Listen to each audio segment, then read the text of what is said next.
So thank you, everyone. Hello and welcome. I'm Jess Berg. I'm the current chair of the Pacific Northwest section. This is our second official meeting of the year, and we are so glad you're here.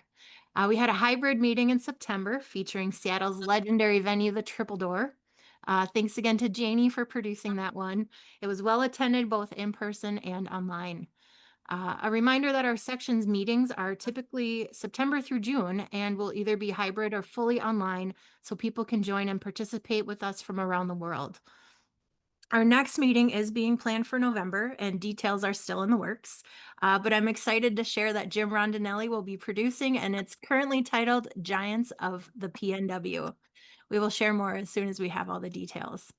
So you can stay tuned to the latest on our webpage, where you can also learn more about becoming an AES member. There is a blue button at the bottom of the page that says joining info. Uh, you'll need 3 references and we are happy to be your references. Just ask. Speaking of AES members, we'll want to get a quick count of everyone who is AES. If you could just drop it in the chat, that would be awesome. I do get Zephy invite information as well, so we'll just go that way. That would be great.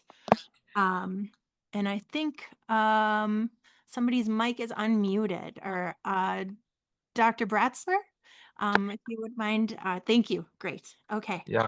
Okay. Okay. Great. Thank you. Just mute. Okay. Great. Yeah. Welcome. Okay. And also wanted to note, it's very important to our section that our meetings remain free and open to all. We use Zephy instead of Eventbrite because they don't take any fees. Tonight, we had very generous donations totaling $115, which is very generous.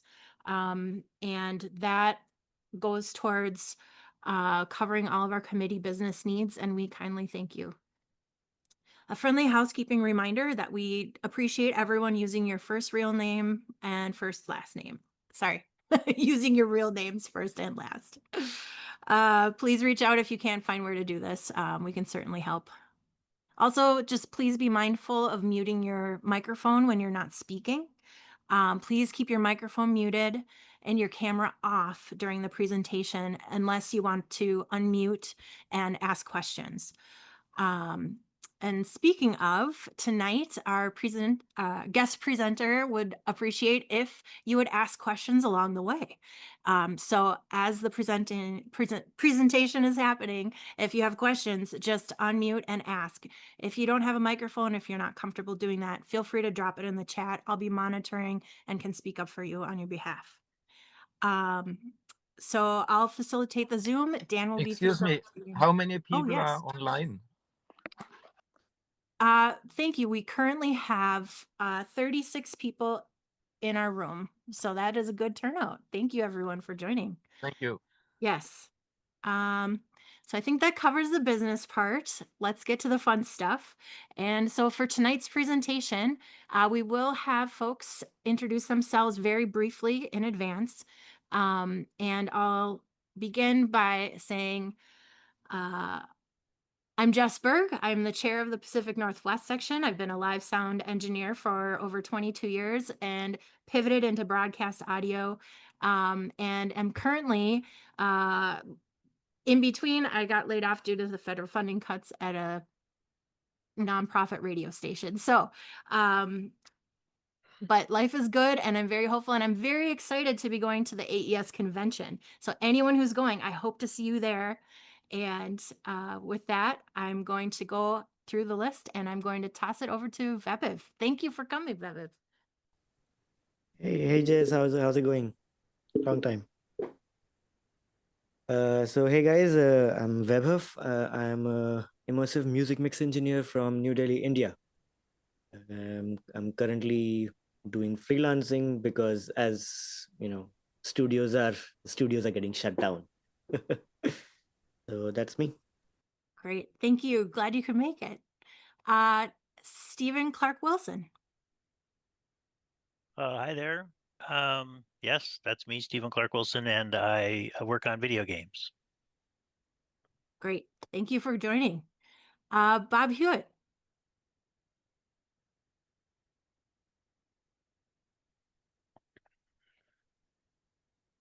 Oh, Bob, you're muted.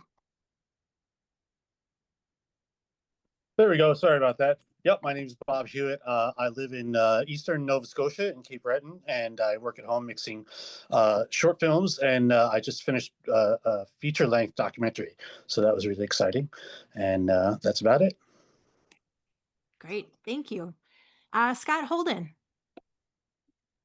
Of course, I just took a bite of an apple. I'm Scott Holden, audio and acoustics engineer, measurement analysis, formerly Alex, formerly Meta, formerly Microsoft, and a whole bunch of other live sound stuff. That's it. Great, welcome. Glad you could make it. Rick Fisher.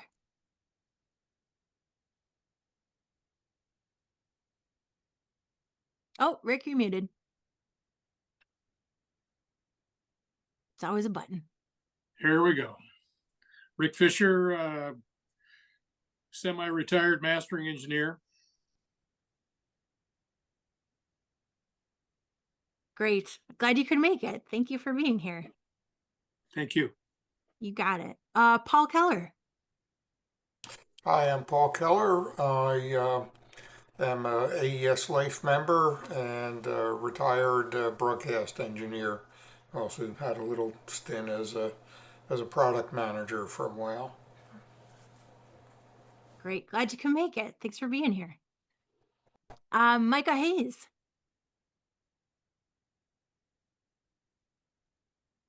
Hi, I'm an audio engineer, currently work at Bellevue Presbyterian Church, and the vice chair for this committee, and also going to the conference in a few weeks. So it's kind of exciting. Currently visiting friends in New York at this like Barnes and Noble. So if the Wi-Fi cuts in or out, there we go. But yeah, cool. Nice to meet everyone. Cool. Glad you can make it. Good to see you. Matthew Sutton. Hi, I'm Matthew Sutton. I currently fix audio gear for pro studios and sound systems and stuff like that. Great. Glad you can make it. And he also is our webmaster. So thank you, Matthew. Marcel Dubois. Yes, I'm Marcel Dubois. I live in the Netherlands. I'm a software engineer, security architect, and just an interesting party in all kinds of audio, because I like to tinker with synthesizers and all that stuff. Cool. Thank you for being here. Appreciate it. Mac Perkins, welcome. Greetings. Mac Perkins. I'm up on Whidbey Island, a little bit north of Seattle. Mostly retired these days, but back on in broadcast, a lot of theater sound, a lot of live sound, other things. Cool. Good to see you, Mac. Glad you can make it. Luke Goodloomis. Hi, I'm Luke Goodloomis. I live in Portland, and I'm an audiovisual consultant working in the architecture engineering consulting field. Also one of our committee members. Thank you, Luke. Yeah, you're Glad you welcome. could make it. Cool. Yeah, I'm excited to be here. Thanks, everyone. Awesome. John Chelly.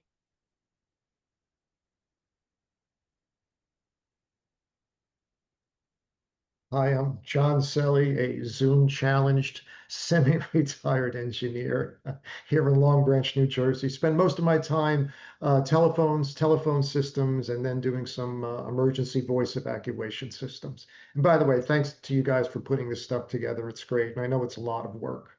Appreciate it. Glad you could make it, John. Thank you. And I'm Sally. Got it. Okay. Joel Spector. Welcome, Joel. If you want to unmute, there you are. Here I am. Hi, Joel Spector, a retired life member, NBC New York, TV sound for many, many years. Great. Glad you could make it. Good to see you. Thank you, Joel. Janie Wallach. There I am. Janie Wallach, Seattle, Washington. I record live music remotely on site. Anyone in the Seattle area, please feel free to chat with me and let me know if you'd ever like to come out with to help me with a show. Love to have you. Cool. Thank you, Janie, and thanks for last month too. That was awesome. Graham Gibson.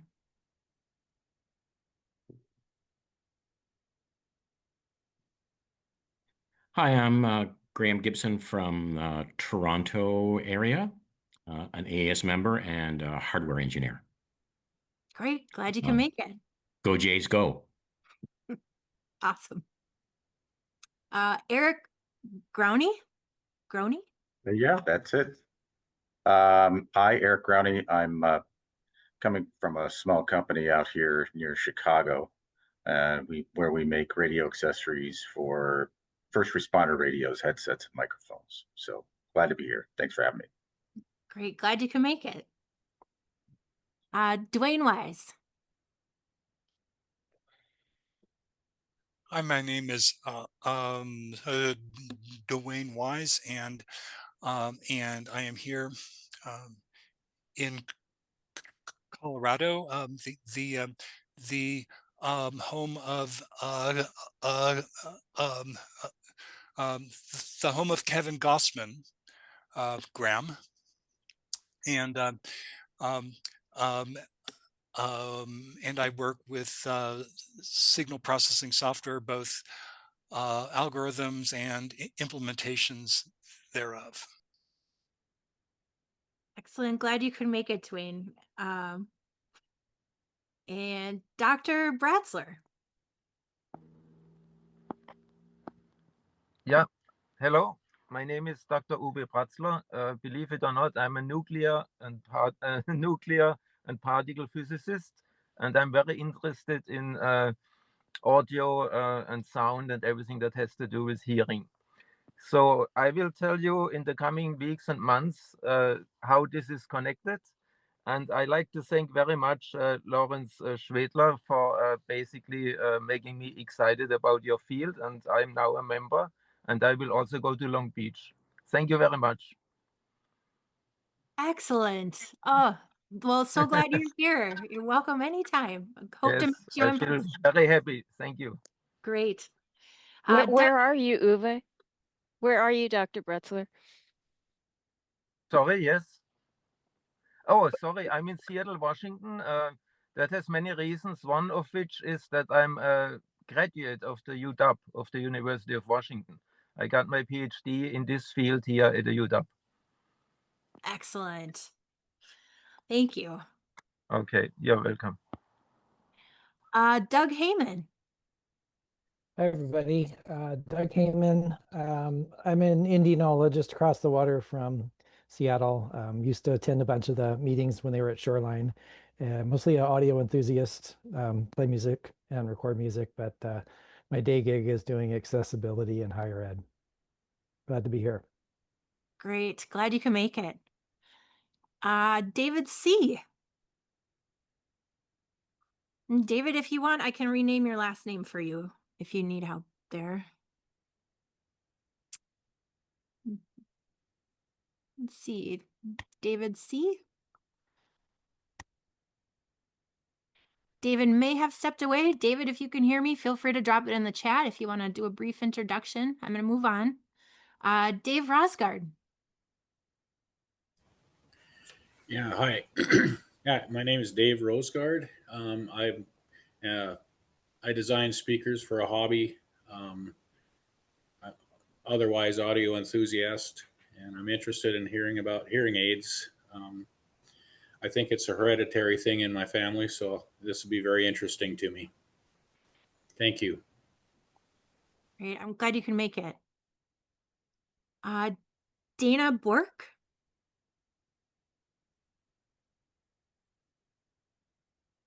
Yeah, hi everyone. I'm Dana Burke.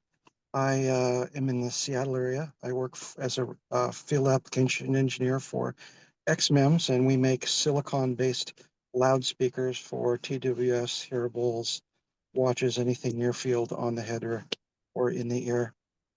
Not a marketing plug, but literally, as an audio enthusiast, literally the best sounding things I have ever heard. And so this discussion is highly relevant to what we do at XMM. So formerly many years in pro audio at Microsoft, Euphonics, Loud, Rule and Care. That's me.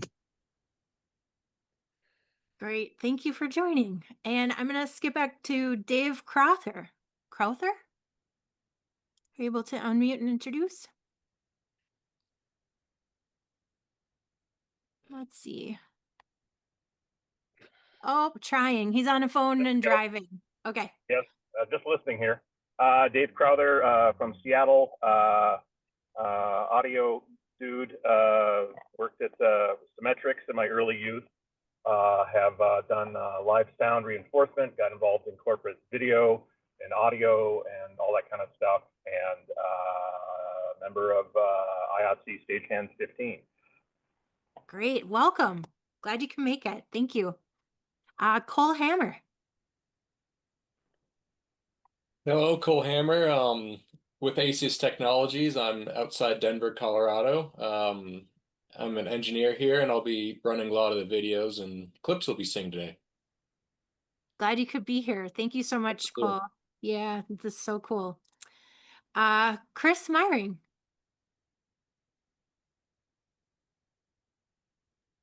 Find that mute button. I'm Chris Myring here, based in Leicester in the UK, in the East Midlands. And in a previous lifetime, I sometimes found myself behind a monitor desk. And in those days, I'd say monitoring was not so much in your ear as in your face. So hence the picture of the LE400s, which I used to use. And I'm interested to see how it's done these days. Very cool. Glad you could make it, Chris. Always nice to see you. Charlie Morgan. Charlie will be typing. Okay, there. yes. Hi, Charlie. I can see your video. Charlie owns Morgan Sound in Linwood, Washington. Yes. And has been a sound reinforcement guy for, do I say 60, Charlie? 55? I knew you 53 54. years ago. 54, yeah, years ago. So thank you. Charlie's responsible for this meeting, which I will explain in a minute here. Thank you, Charlie. Glad you can be here. And yeah, drop in the chat. We got you. Bradley Steinbach.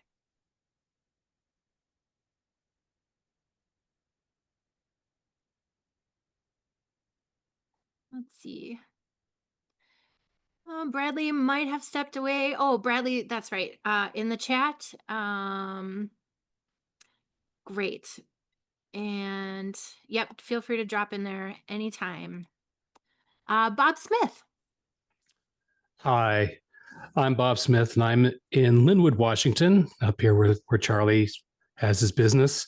And I'm retired from corporate medical devices, where I did acoustic research for over half a century.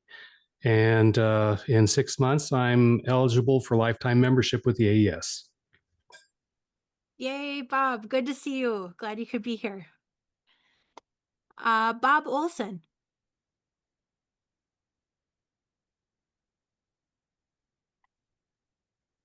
Let's see. Bob, feel free to drop in the chat. I'm going to keep going. Bob Kavanaugh. Hey, Bob Kavanaugh, retired guy. I'm in LA, going to the doctor. Actually, I'm just done. X of lots of things in the audio business. Still interested.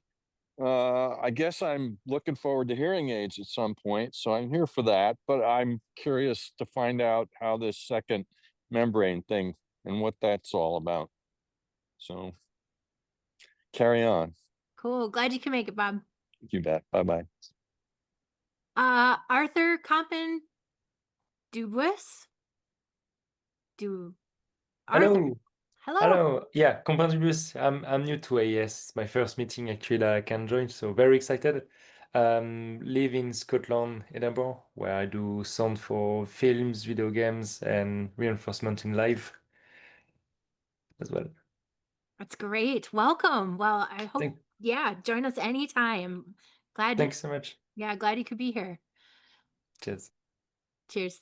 Alexander. Hi there. I'm Alex. I'm a mastering engineer based on the east side of Seattle. This is also my first AES meeting, but I'm really excited to be here. I've been a member for a while and very passionate about hearing health, so looking forward to learning a bit today. Oh, great to meet you, Alex. You too. Glad you can make it. Alan, Garen.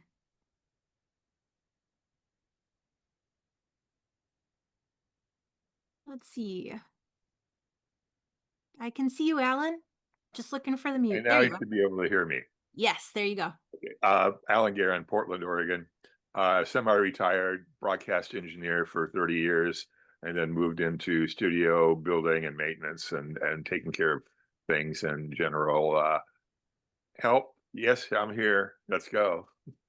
So interested to hearing technology. Great. I know mine's not very good anymore, so there it is. Glad you could be here. Thanks for coming. And we've had a few people join. Tom Stiles. Yes, I am one of a few people. I am currently in Northern California. I do live sound at Seattle Center. I do recordings and teach workshops at Jack Straw Cultural Center in Seattle and other places. And I'm a former AES committee member and chairman of the section. Good to see you, Tom. Glad you can make it. And it looks like, is it John Keene? Did you join us? Hi, Jess. Can you hear me? Can hear you. Good. I'm afraid my camera is not working for some reason, but I'm not deliberately. It's nice to hear so many Seattleites. I joined the AES in 1973 in Seattle. I grew up there and went to the University of Washington. And I was a double major. And while I was at the School of Communications, I built a little student FM station that some of you may know today as KEXP. So very cool. That's nice to see it still going strong.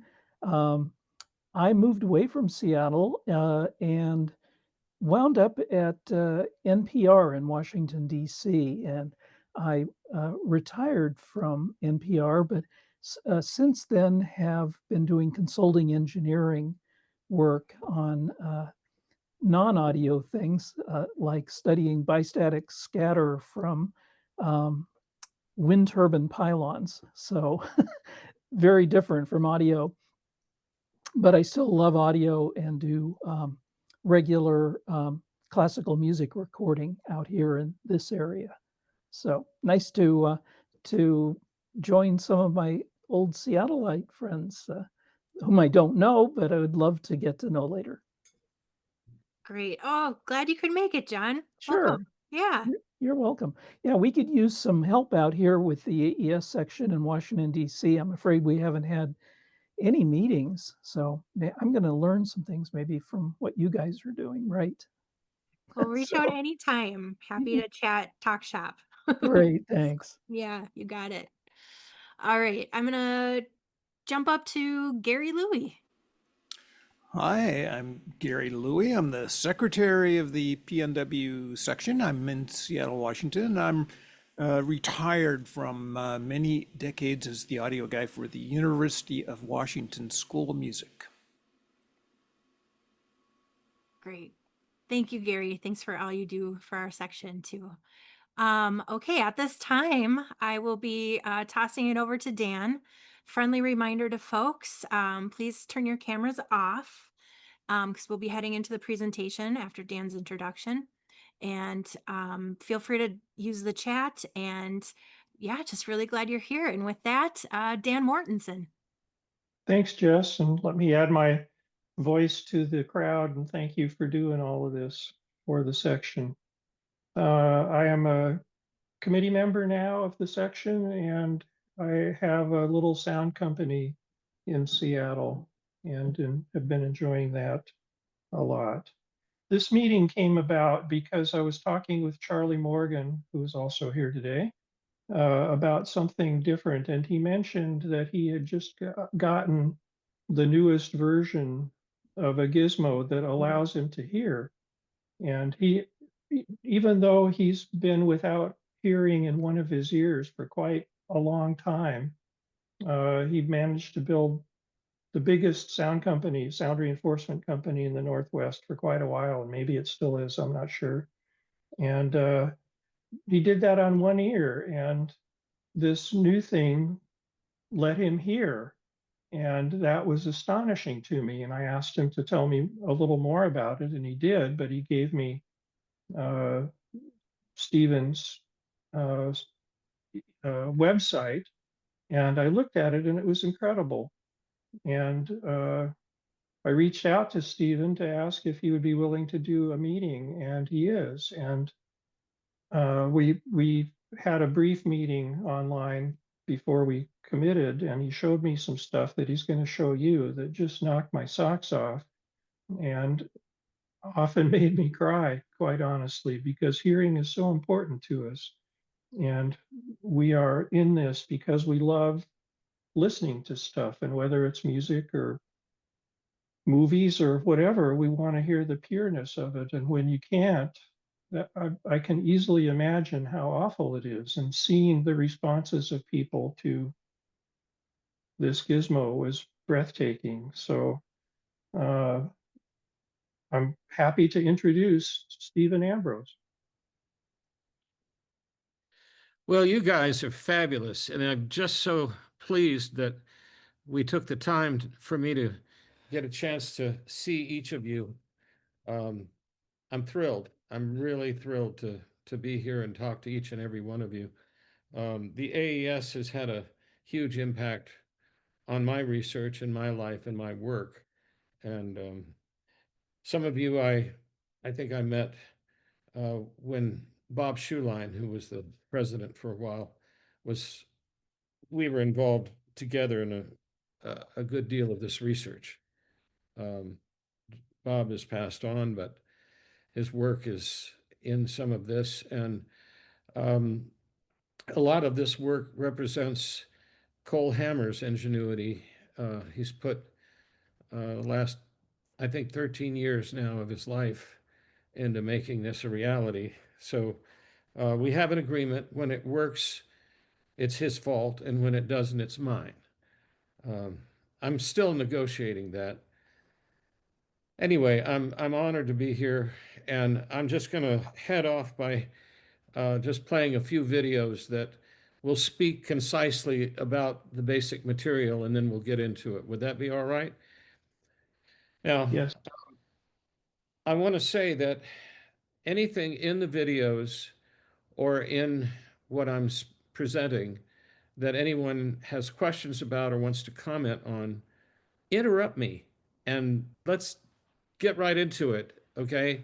If you have questions about it, if you disagree, if you have counter statements, this is not a one-way street, okay? I welcome and respect all of your experience and work, and I intend to benefit from it. So please chime in when you have any questions or when you take issue with some of the things that I'm going to show you, because if I didn't do some things very differently than before, I wouldn't be able to get any different results. And one of the reasons I'm here is because we have results that are stellar enough that they need some explanation. So I'm going to do my best to explain how we get away with what we're getting away with, which frankly is a tremendous amount of fun. We're doing this because we love it, and we love seeing people resume their careers and their hearing. And I'm going to share with you what we discovered on the way. All right? So Cole, if you could just run the website video real quick. Forgive me for those of you that have already seen this, but it's not very long, and then we'll get into the research and the technical, okay? You can listen with your ears and even listen with your heart, but you really hear with your understanding. It's like glasses for your ears, you know? So, you know, you're taking something that's kind of in focus and getting it sharpened. This technology came to my rescue, really. You know, I never thank him enough. He said, I've invented these. He said, put them in your ear. I went, oh, God, I can hear everything. Later, Brian became an investor. And it just seemed so natural that we were together. An amazing tone, and I switch between guitar and bass, and it's, you know, it's remarkable, really great. You could really hear because of the conductivity between your jawbone and your ear. I still can't get over it. It's just something I wish I had for my whole career. And everyone is fascinated by the fact they pump up. Once you stop beating up the ears with these pneumatic pressures and you're able to hear at lower volumes, that your hearing often recovers.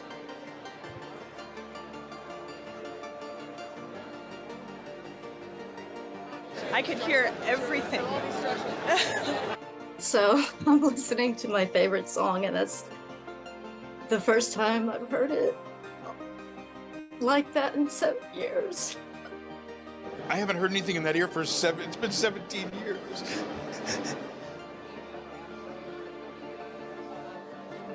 It's unbelievable, something I didn't hear for a long time since I was in teen. Wow. And I could hear like every single instrument. It's much more defined. Yeah, everything's got a lot more shape and contour to it. Yeah, hearing pitch and hearing notes that honestly I didn't hear before. I cannot lip read you, and I am listening to you through my deaf ear. I can hear numbers, words, I can hear clarity. It's quiet, but that is just my deaf ear, and I can hear what you're saying without looking at your lips. Oh my God. Oh, this is great. Hey, work.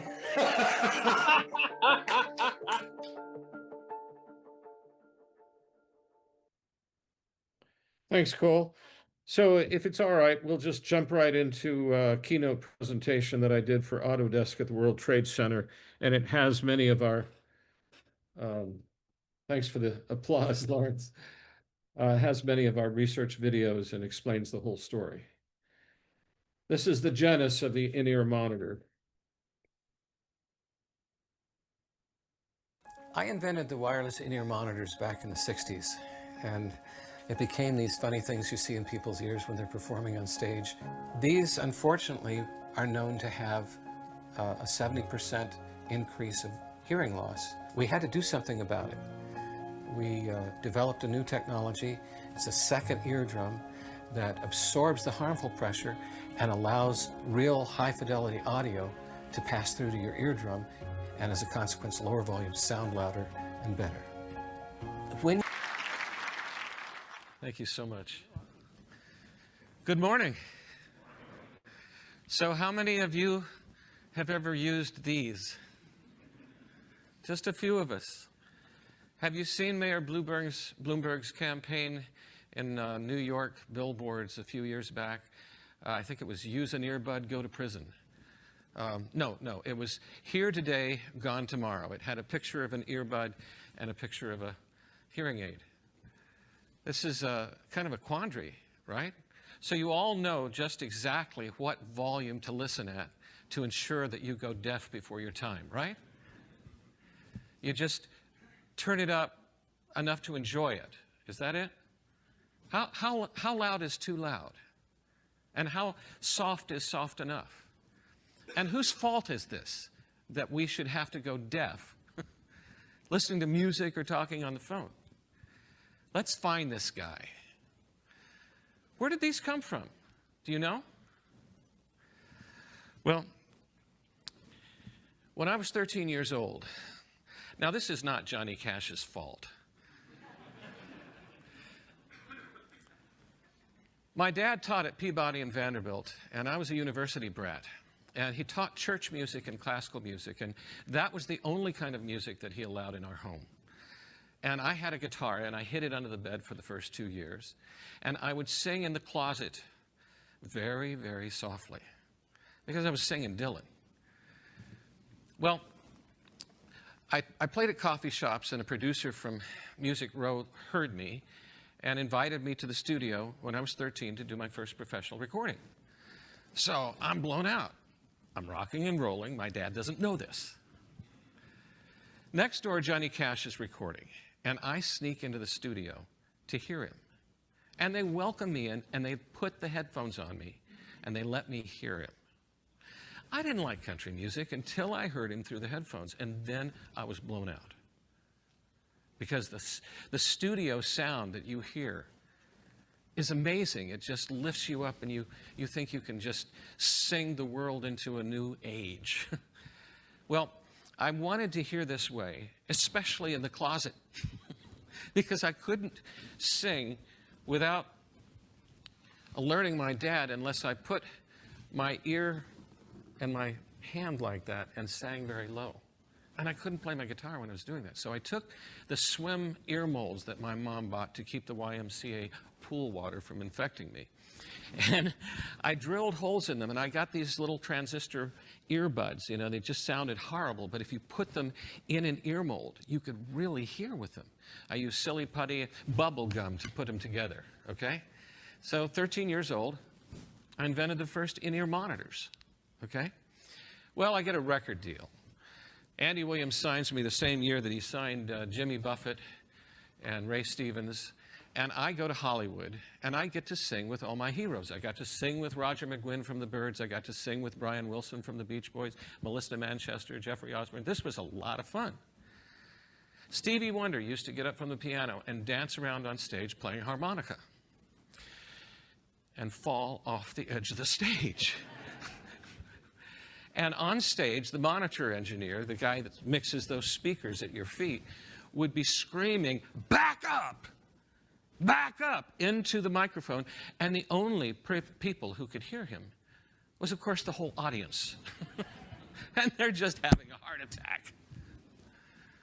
Stevie couldn't hear him. Well, I'm using this in-ear monitor that I made because I want to hear on stage. And Stevie's engineer says, wait, this is cool. We could tell him to back up and he could hear us. We could direct him around stage. So they call me down to the studio. And he's doing the Secret Life of Plants. And I fill both of his ears with impression material. And he grabs my arm and screams, "Oh my God, I'm blind."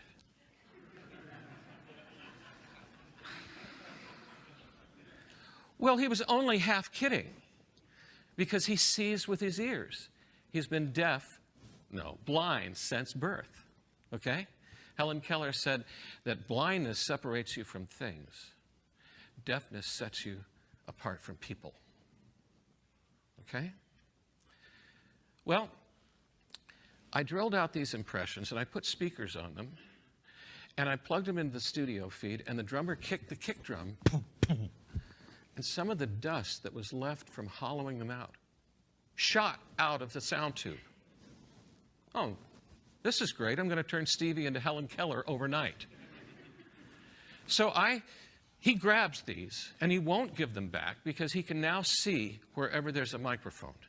This is fun for Stevie. Well, I'm turning the bass down, trying to protect his ears, and he comes over and he fights me for it, and he keeps cranking it back up. So we go on tour together and fight over this for years, okay? You're gonna go deaf. No, I'm not. I don't care. Give them to me. All right. So these became the in-ear monitors, and these are the things that you see in people's ears when they're performing on stage that look like they've got gum in their ears. That's my fault. And these became your Sony Walkman and your Apple iPod, because Stevie and I toured all over the world, and other musicians started using this, okay? And it proved the concept for personal audio. And the guys that built the Sony Walkman, some of them were musicians that I built in-ear monitors and microphones for. And they said, "This is our application." I said, "You're going to sell millions of these." But you have to watch out for the hearing loss. Hearing loss? What hearing loss? Well, now there's a documented 77% increase in hearing loss because of my invention. Oh, well, that's not fun.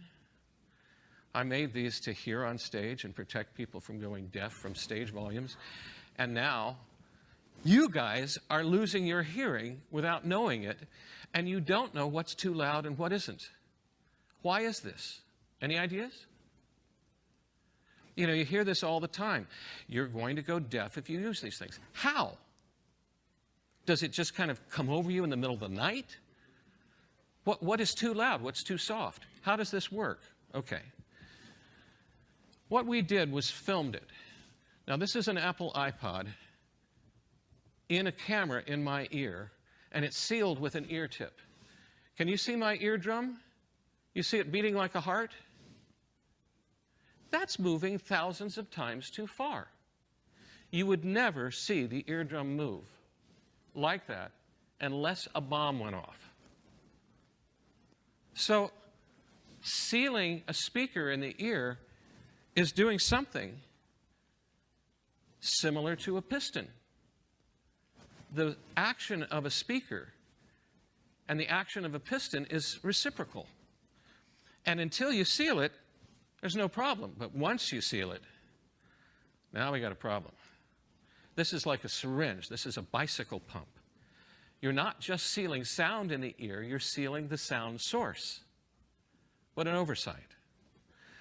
What does this mean? Here on the top we have acoustic pressures, and this is like a wave coming through the air or across the top of your swimming pool. On the bottom we have pneumatic pressures. This is like raising and lowering the bottom of your swimming pool. It's orders of magnitude, millions of times greater in force. Of course, we're only going deaf because of it. So how many people got to see AC/DC tour recently? Okay?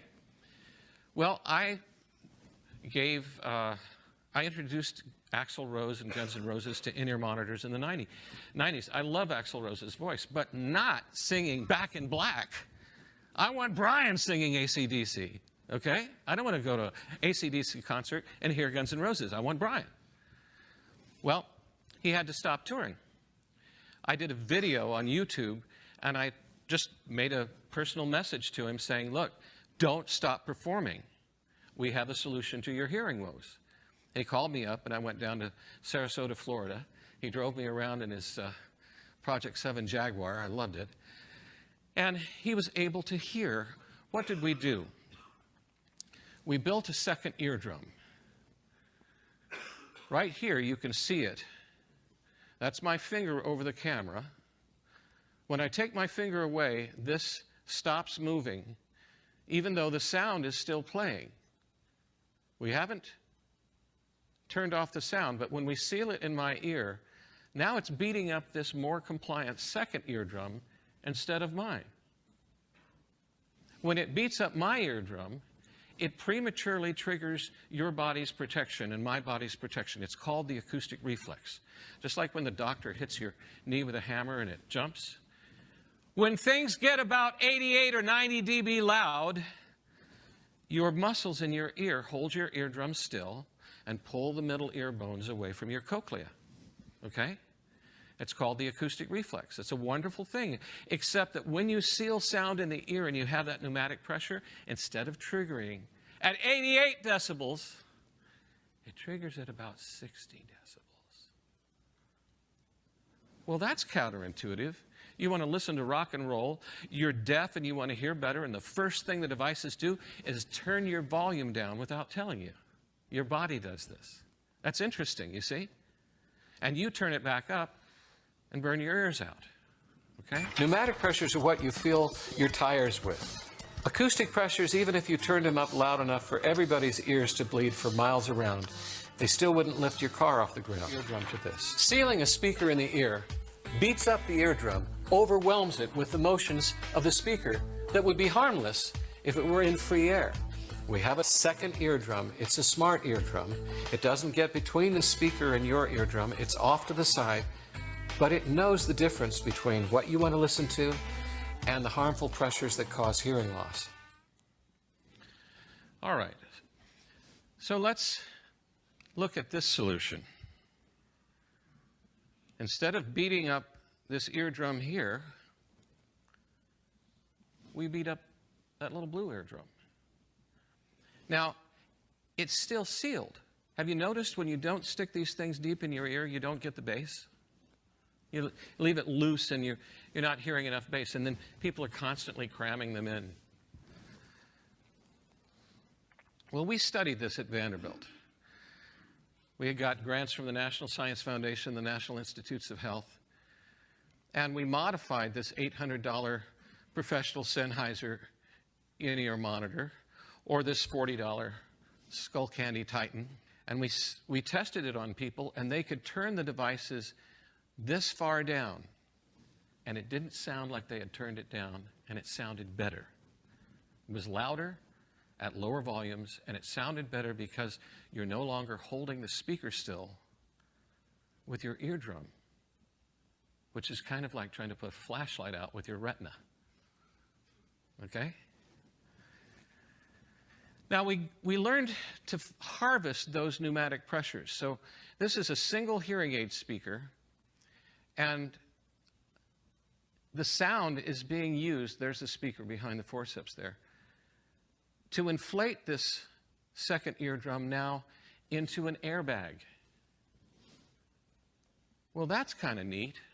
So we take the harmful pressure, instead of beating up your ear with it, we replace these horrible ear tips and ear molds with an airbag that fits any ear at low pressure. You can see the speaker is raising and lowering a quarter. Nobody realized that there was that kind of pressure in sound. That's what's causing the hearing loss.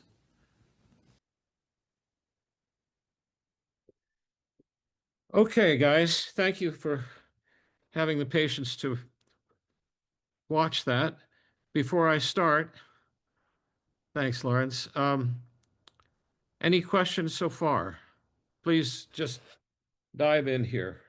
Unmute your mic and let's go for it. If there's no questions, then I'll get into the technology of it. All right? Okay, Stephen, I got a question. What the heck? What the heck? I guess that's not a question. I mean, I'm just, oh my God. So instantly now, Apple and everybody who makes this stuff that's been driving, what, 2 generations of people deaf are instantly now adopting your technology, yes? Not yet.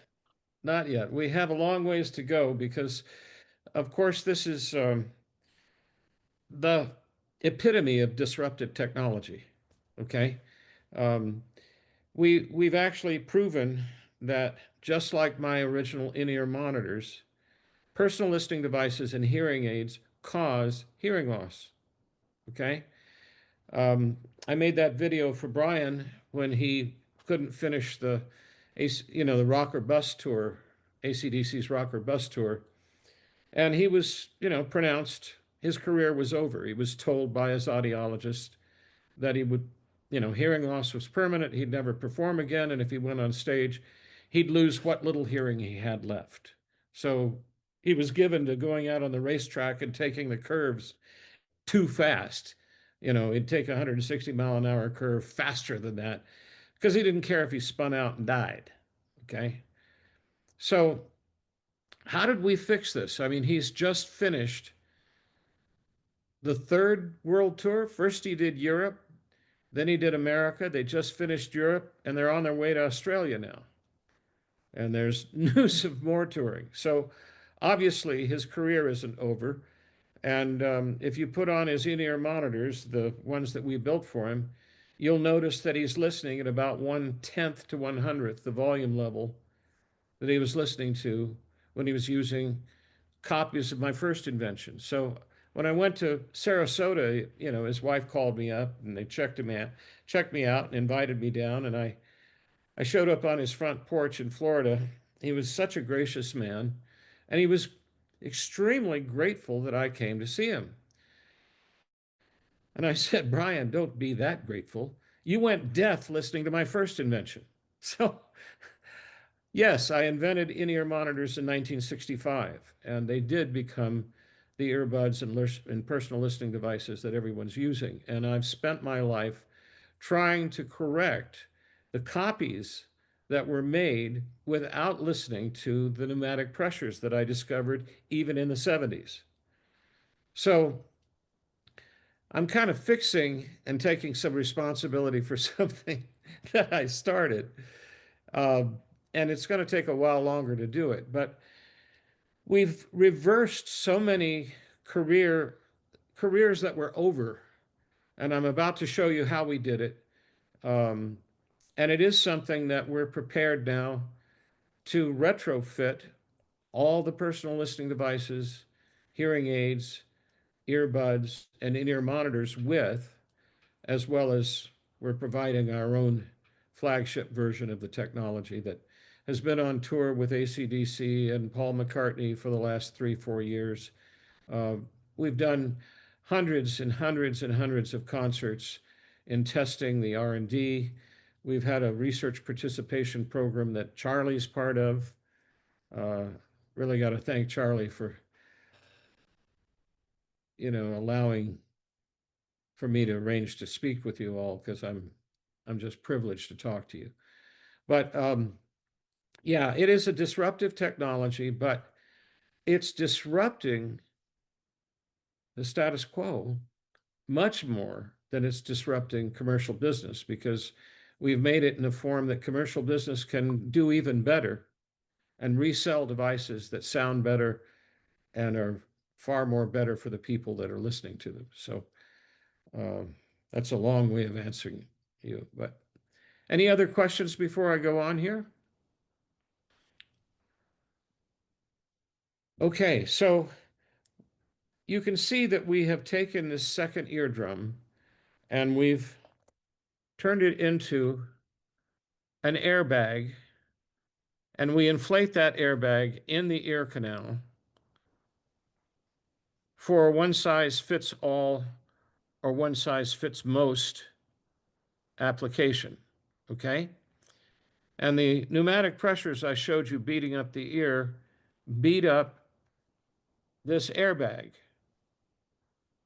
The airbag does not inflate this big. It actually sort of wrinkles like a raisin, but the material seals at extremely low pressure. So you have a hermetic seal with no slit leak. Slit leak is, what you get with regular ear tips and ear molds. We tested this at Vanderbilt, and we even had vapor and smoke going in the ear and showing that this was the only device that was actually hermetically sealed. Now, the sound that would beat up the eardrum beats up this bubble, we call it, and that transfers that energy into the canal wall. So we've accomplished the first transcranial conduction, which is not bone conduction, it's tissue conduction. Bone conduction stops at 4 kilohertz. Take a 5 kilohertz tuning fork, stick it to your incisor, you don't hear it, okay? Tissue conduction goes above 10 kilohertz. We, at Vanderbilt, put a microphone with a bubble in this ear and a speaker with a bubble in this ear, and we got in the big anechoic chamber at the Bill Wilkerson Hearing Center there. I have to thank all the graduate students that helped us with our studies. Anything that we played in this ear with the speaker was picked up by the microphone, and it was flat from DC to above 10 kilohertz. And it was only 20 dB lower. If it was any more efficient, we would lose stereo separation. So we ended up doing something in a manner that doesn't overwhelm the eardrum. And picture a syringe. I'm going to show you a little something about the difference between pneumatic pressures and acoustic pressures. So a speaker in free air makes its pressure midway between its extreme excursions. When it gets to the limit of its excursion, it slows down, stops, turns around, and comes back. So its velocity is in the middle. This is where it gets up to speed. If you and I run from one end of the room to the other, we only get up to speed halfway, and we got to start slowing down before we hit the wall. Same thing with sound. So your high pressure is in the middle, and your low pressures are at the extremes of the excursion, the maxima and minima of the excursion. But once you put it in a tube like the ear canal, that's your highest pressure, and that's your lowest pressure. That switches the phase 180 degrees. So anytime you have a speaker that loses bass when you crack a seal, whether it's headphones, earbuds, in-ear monitors, hearing aids, that is a speaker that doesn't have its own bass field. Its bass field extends about 0.5 millimeter from the diaphragm. It is using this mechanical pneumatic advantage to make up for the fact that it doesn't have a bass field large enough to permeate the space beyond the diaphragm. Now, you guys that have done sound systems know what I'm talking about, okay? But the problem is that this pneumatic advantage that it gives you puts the sound out of phase from about 500 hertz on down. The lower you go, the more it's 180 degrees out of phase. And that's simply from going from unsealed with no bass to sealed.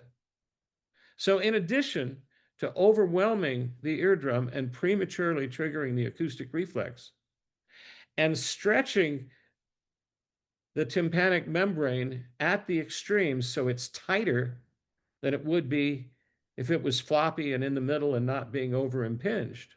You see, when it's moved too far, it gets tighter, just like the head on a snare drum. And that dampens its sensitivity to the mid-range and the highs. So you end up getting a beating in the mid-range and the highs from the bass being impinged as pneumatic pressures on the eardrum. I'm confessing all of the sins of my first invention. Conventional in-ear monitors and earbuds, anything that seals the ear, even hearing protection. Hearing protection, yeah. Seal your ears and move your jaw. You'll feel the pressure moving your eardrum visibly in and out. They did a study on gerbils in 2009, little hamster lab animals. Well, the gerbils don't think they're lab animals, but they were.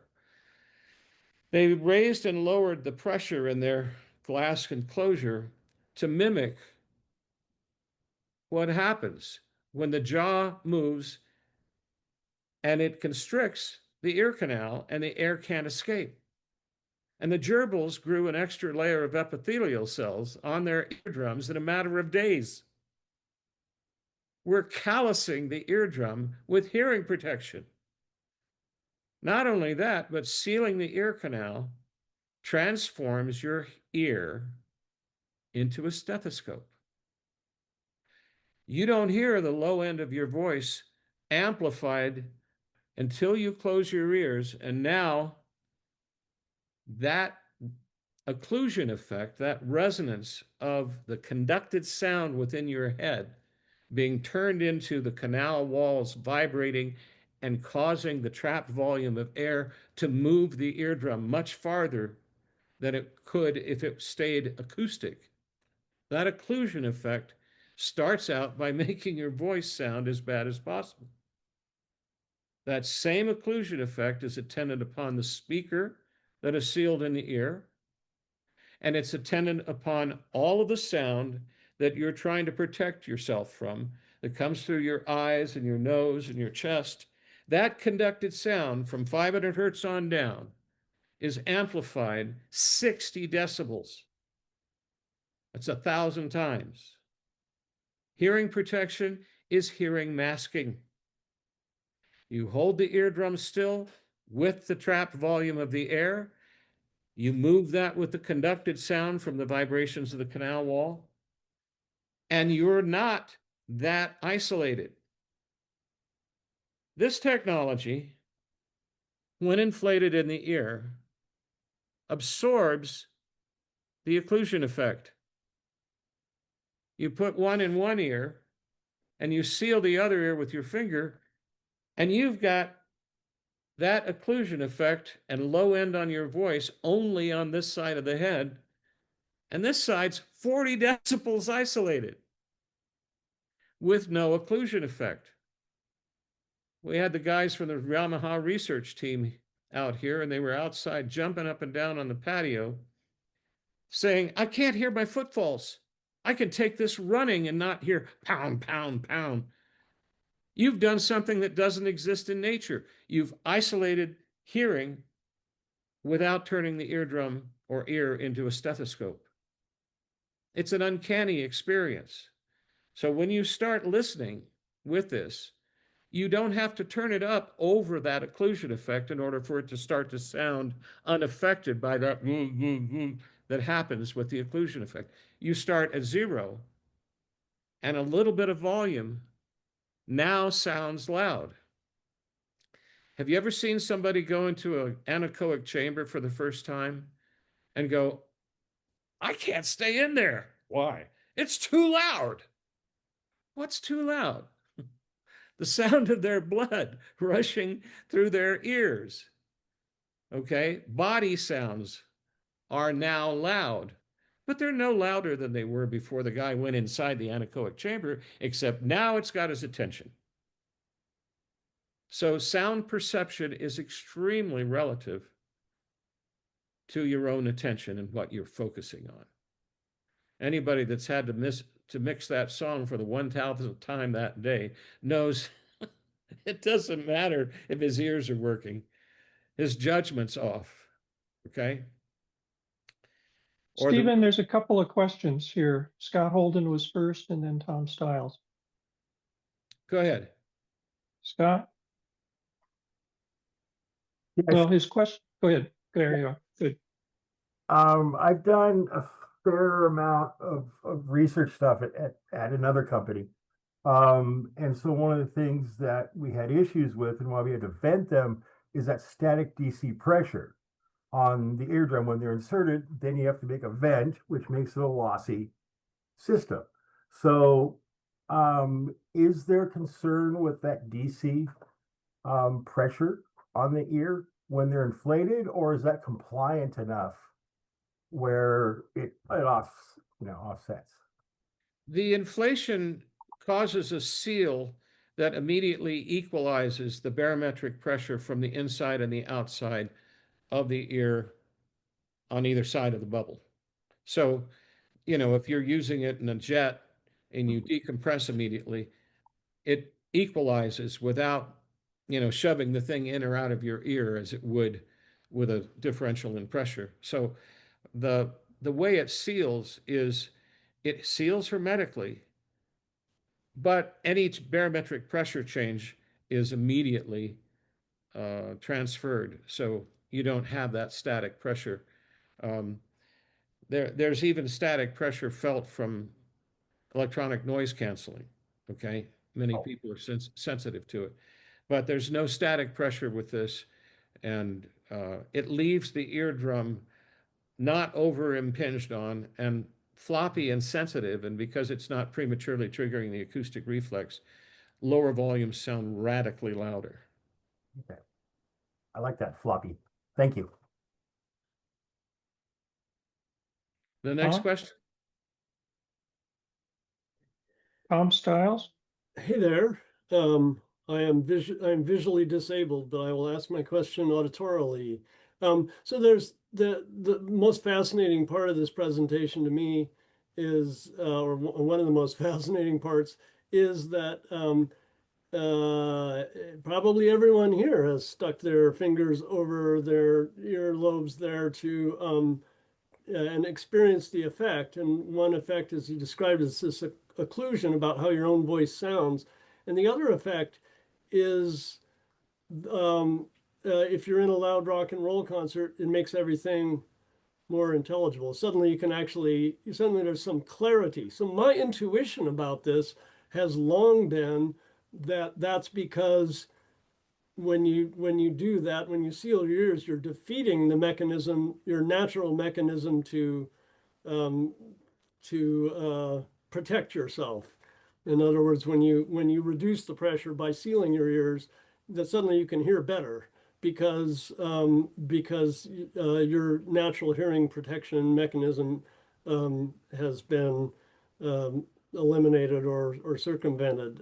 Anyway, I've never heard anyone speak about this before, much less empirically present it. So thank you so much for that. Well, you're most welcome. I have a picture of my head in Angus's Marshall cabinet, of which there are 18 of them on stage, and they're not fake. They're all plugged in and they're cranked. Okay. Paul Alexander Boothroyd is the front of house, and he wishes they were all driven by the same amplifier because you got phase differentials that are maddening. But it's what Angus likes. I've got my head wearing these in the speaker on the grill, and I have my hand up against the grill so I can tell if that particular speaker is on. And that speaker is blaring at about 130 dB. Nobody does that. Okay? So, in addition to not amplifying the conducted sound, you know that if you have something that's 40 decibels down in the mix, you can still hear it. If you didn't hear it, MP3 would be a piece of cake. Just get rid of everything that's 40 decibels down. And you can't do that because there's the whole frame and canvas of the music below 40 decibels. This, you can hear everything that's 40 decibels down absolutely clearly, and it sounds like where it's coming from on stage. So you end up, my first invention of in-ear monitors, it drove me nuts. People would hear better, but they played like they were each in a glass cage in the studio. They didn't play the way they play with this. When AC/DC started playing together with this, it made a huge difference on their live performance because in addition to the in-ear monitor sound, they were aware of each other on stage and aware of the venue. It's made a much more organic performing situation. It's not. Go ahead. Stephen, I'm a little confused about the construction of that inflatable piece. Is it a bubble, literal bubble, and the sound goes through it, or is there a tube down the middle of it where the sound comes out? So that's the side. Okay, so there is a tube coming through for the speaker to get to your eardrum. Right. Now, around the outside are the holes that transfer the pressure to the bubble. Okay? Okay. And as you can swap them out, you can put it in the sink and wash it, you can wash it in alcohol. And then as you're on stage, instead of having to take them out to hear, you just deflate them. So you can feather the amount of ambience that you're getting. Got it. Thanks. And Scott has a follow-up. Yeah. Actually, I think you just answered as my question was, because it's a compliant seal, how much of the outside sound gets through, and it obviously has to be attenuated as well to be with the lower acoustic level inside the canal, correct? Yeah, when it's fully inflated, you've got 40 decibels of isolation with no occlusion effect. Then you can feather it and start to let the ambient sound in more. And because the lower third of the canvas, sound canvas, isn't taken up by the occlusion effect, you can add that ambience in and it doesn't distract from the feed that you're getting off the stereo mix for the in-ear monitor. So it's pretty much the best of all worlds. Yeah, yeah, because I mean, there's gonna be a certain amount of occlusion from the, it's called a balloon, or you call it a second eardrum? Yeah, we just call it a bubble. Okay, it is a second eardrum, but it actually doesn't have occlusion. Okay, so it's an uncanny situation to be that isolated. When people are hearing the occlusion effect, they're usually not hearing the fundamental resonance. They're hearing the fifth. Okay, second harmonic. So we studied this at Vanderbilt, and as you inflate the bubble to the comfortable pressure, it takes that harmonic right out. So it's kind of interesting. The fundamental is so much like the sound of your voice that it doesn't get noticed as much as the harmonic does, which is different from the sound, the conducted sound of your voice. We're talking about head voice in this case, not That's it. That's it. sounds. Okay, Yeah. so that's where the second harmonic gets, okay. Yeah, the head voice is gone. Okay. Okay, thank you. So we've taken that. Doug Heyman has a question too. Yeah, go ahead. Hey, Stephen, this is pretty amazing. I had a couple of questions. One, I wondered about flying and adjusting the pressure if you're, getting pressure in the cabin, which seems like maybe you can just pump the thing down if pressure is getting too high. And then the second question, having recently been through some medical stuff where I had to get MRIs several times in the last 6 months, I'm wondering if these things have any metal components. It'd be great to have something like this when you're inside an MRI and not have that horrible sound that you experience for a half hour. Thanks. Right. Well, one of the things we've done is we've taken regular hearing aids, and they usually have a little dome mushroom cap ear tip on the end. And we've taken our technology and we've miniaturized it into an ear tip. And as you put it in the ear, your jaw motions inflate it and maintain the pressure in your ear canal.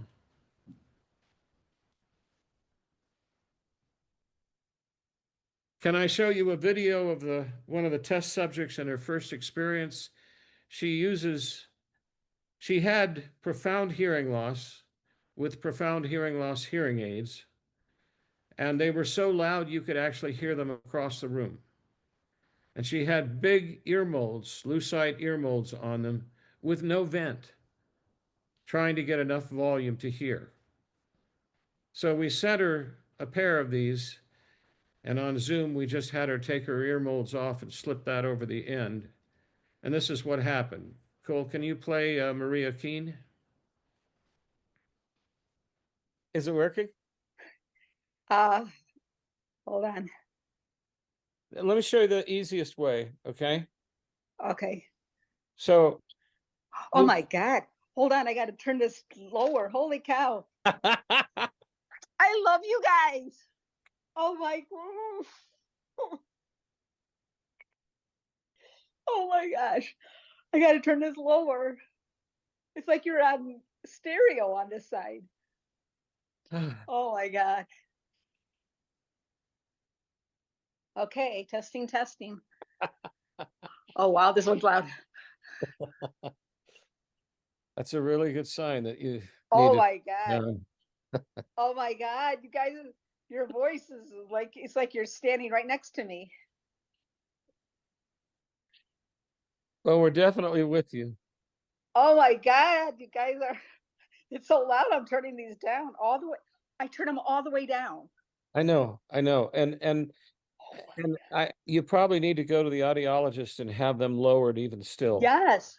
So I can take these to the audiologist and she can turn them way down. Okay. Yes. Oh my God. And now your hearing should start to recover. Listening at lower volumes. I can't believe it. And this year, I could never wear this one for like more than an hour.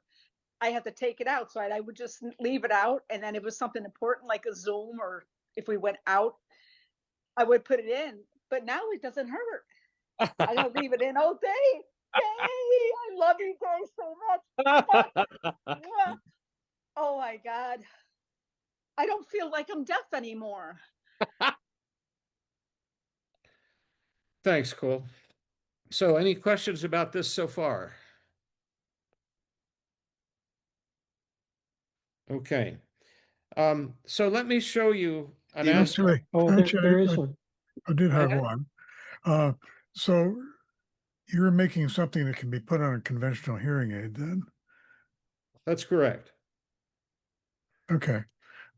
Hopefully at some point you'll get contact information, because my sister has a profound hearing loss and she has not been able to get anything really good. So I'm going to definitely get her in touch with you. Great. Well, which is amazing, because she's never gone to loud rock concerts or anything else, and she's got like a 40 dB loss. okay. Well, that's what we do day in and day out.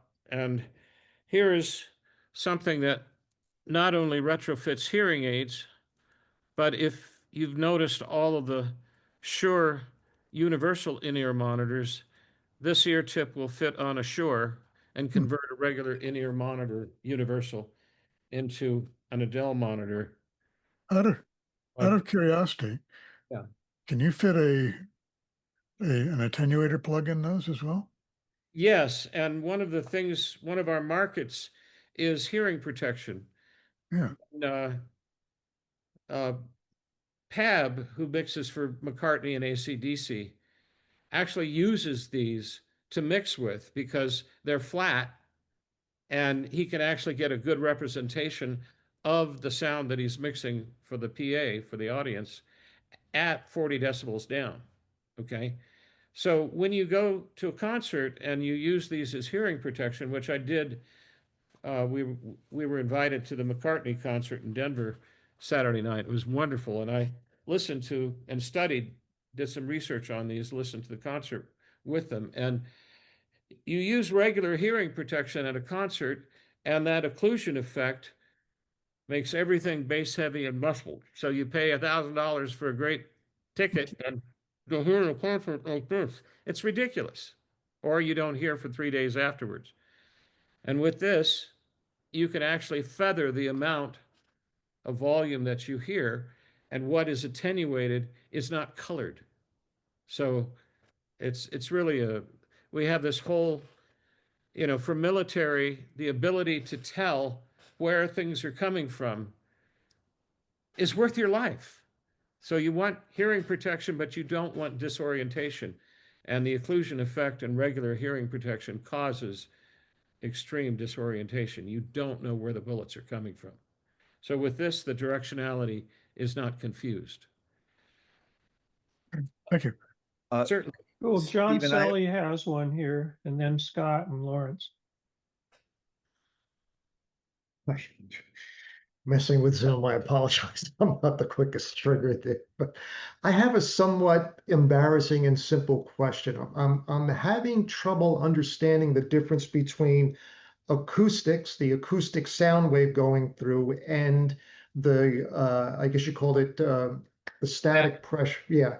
I'll go to my toy box and pull out a Slinky, the coiled, toy, right? And sound is a longitudinal wave. So I sit at one end and modulate back and forth. Some places the coils are close together, a compression, and some places they're farther apart, a rarefaction, right? And that propagates down the ear canal, hits the eardrum, moves it, and we hear.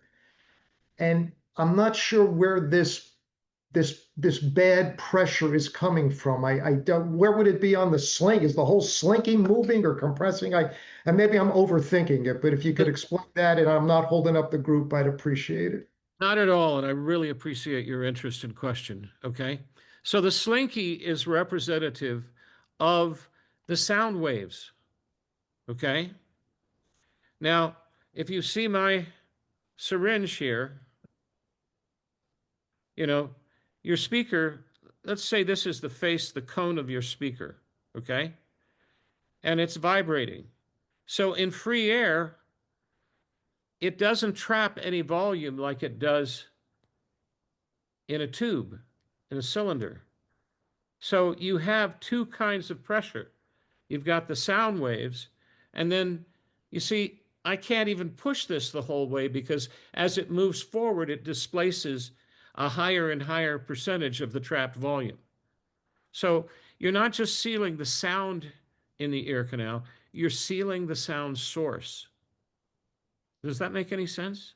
A little, I think back to my telephone days when, you had a telephone handset that sealed up against the ear. And when we used to test, we put it on a fixture. And if there was a leak, right, to atmosphere, you'd lose the low frequency. In fact, that's how you knew you had a leak. If we had an old type handset up against the ear that sealed really well, we were getting this bad effect happening. Absolutely. And Really? you can Okay. tell it by the phase. If you play music through an earbud that's sealed in the ear, okay, and then play it and record it, and then play it back, play it again with this ear open and do a comparative on the phase, you'll notice a phase shift down to 180 degrees, okay, from 500 hertz on down. It shows the presence of these pneumatic pressures. Okay, so I guess when the fancy people used to do, the lump parameter acoustic models, when you had a leak, for us electrical guys, it was a resistor or an inductor that went out and that let that pressure low frequency escape to atmosphere. Okay, when you seal that or clip that inductor now, that pressure has nowhere to go. Do I have that right? You got it. Oh, great. Thank you so much. And it amplifies just like a stethoscope. Those acoustic sounds are now out of phase and raised 60 dB. Okay.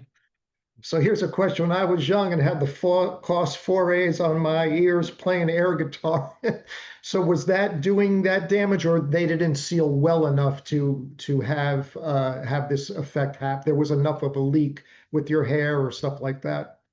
No, they do it. Okay. Oh, darn. And you can tell how much they do it because if you crack a seal, however much space you lose. Right. Is the comparative of how much pneumatic pressure you're getting. Okay. Now, before I scare the hell out of everybody, the rest of the research has mitigated our observations on that. And I'm going to spend a little bit more time on the mechanical end of this and then get to the real discoveries that we've found, which I think are really even more profound and welcome than what we're showing you here. Now, one of the things that we've done is when you have this conducted sound, transcranial conduction, you can have somebody that has no hearing, and we've done this with people who have had their auditory nerve surgically severed. Okay, they were in a bicycle accident, and the doctor had to choose between which nerve to cut, and one would give them Bell's palsy, and the other would get rid of their hearing, and so they chose to go single-sided hearing, okay? And we've put this in the ear, and we've actually had the person be able to hear stereo and motion. Well, we certainly didn't regrow their auditory nerve. Yeah. Okay? So what's working here? All right. I'm going to show you a video of KT Tunstall, who was a friend of Brian Johnson's. Brian called me and asked me to get with her because she went deaf in her left ear in 2018, and then she was touring with Hall & Oates and started to lose her other ear. Okay? So let me play you, may I play you a video? Oh, absolutely. Thank you so much, by the way, for answering my simple question. Very kind. Thank you. Go ahead, Cole. Let's play KT Tunstall. Here's something I want to try. I would really like to take my hearing ear out completely. Because the one thing I am noticing is that even though my balance is 98% to the left here on my deaf side, I do still feel like I'm hearing you on the right-hand side. Okay. Which makes sense because that's the situation I'm in and I've not been training my ears. So what I want to do is take this one out and turn up a little bit and see what that feels like. So I am literally only going to be hearing you through my deaf ear. I mean, that I was anyway, but just psychologically not having this in my ear at all. So let me deflate this one. There we go. So cool. Okay. So right hand side is out. We are all the way left. And then let's try that. So 1, 2, 3, 1, 2, 3. Can you hear me? I can hear you. Ah, amazing. Just keep speaking. Okay. So I'm really excited that you're so thorough with your testing. This helps our research. You're the perfect person to do Thank research. you. I heard you tell me I'm the perfect person. So what's interesting is, and I suppose it makes sense, that I'm turning up the volume now. So I'm sort of 3/4 of the way up on the Mac now. So if you just say count numbers or something. 1, 2, 3, 4, 5, 6, 7, 8, 9, 10, 11, 12, 13, 14, 15, 16, 17, 18, 19, 20. I am definitely getting, because what I thought was happening was I was hearing, I didn't think the volume was changing, but it is. When I change the volume, I am hearing volume difference between halfway and 3/4 way. So if you talk at the moment, if you just talk, say numbers again. Okay, 37, 38, 37, 38, 39. So I'm about 3/4 up. So I'm going to cover your mouth and just say a number. 57, 58. 57. Did you say 57? I did. Say another number. 57. I said 57, and then I said 58, 59. You said 57, and then you said 58. There you go. So this is me. I cannot lip read you, and I am listening to you through my deaf ear. Can we just try that? Say the name of an animal. I'm going to cover your mouth. Leopard. Leopard. Leopard. Say that again. Leopard. Leopard. Yep. Yeah. Was that right? That's right. Wow. Okay. I'm just taking the headphones out and talking to the computer. So when I did my hearing test, when I'd lost my hearing at the time, I went to see a specialist, and this is exactly what they do. They put a isolated headphone in the deaf ear, and they say words, and it was like Sound of Metal. He was saying brush, and I was going diamond. You know, I had no idea what he was saying. So that was 2018. Oh, I can't hear you. I just muted There the you mic, and I just muted my mic, and I told Garnett to close the door to the bedroom. Hold on just 1 second. Yeah. This is almost over, and we'll take a few questions, and then we'll get into some of the most revolutionary aspects of this. Okay, I'm back. So this is huge because I was in an audiologist's clinic in Nashville, an isolated headphone on this side.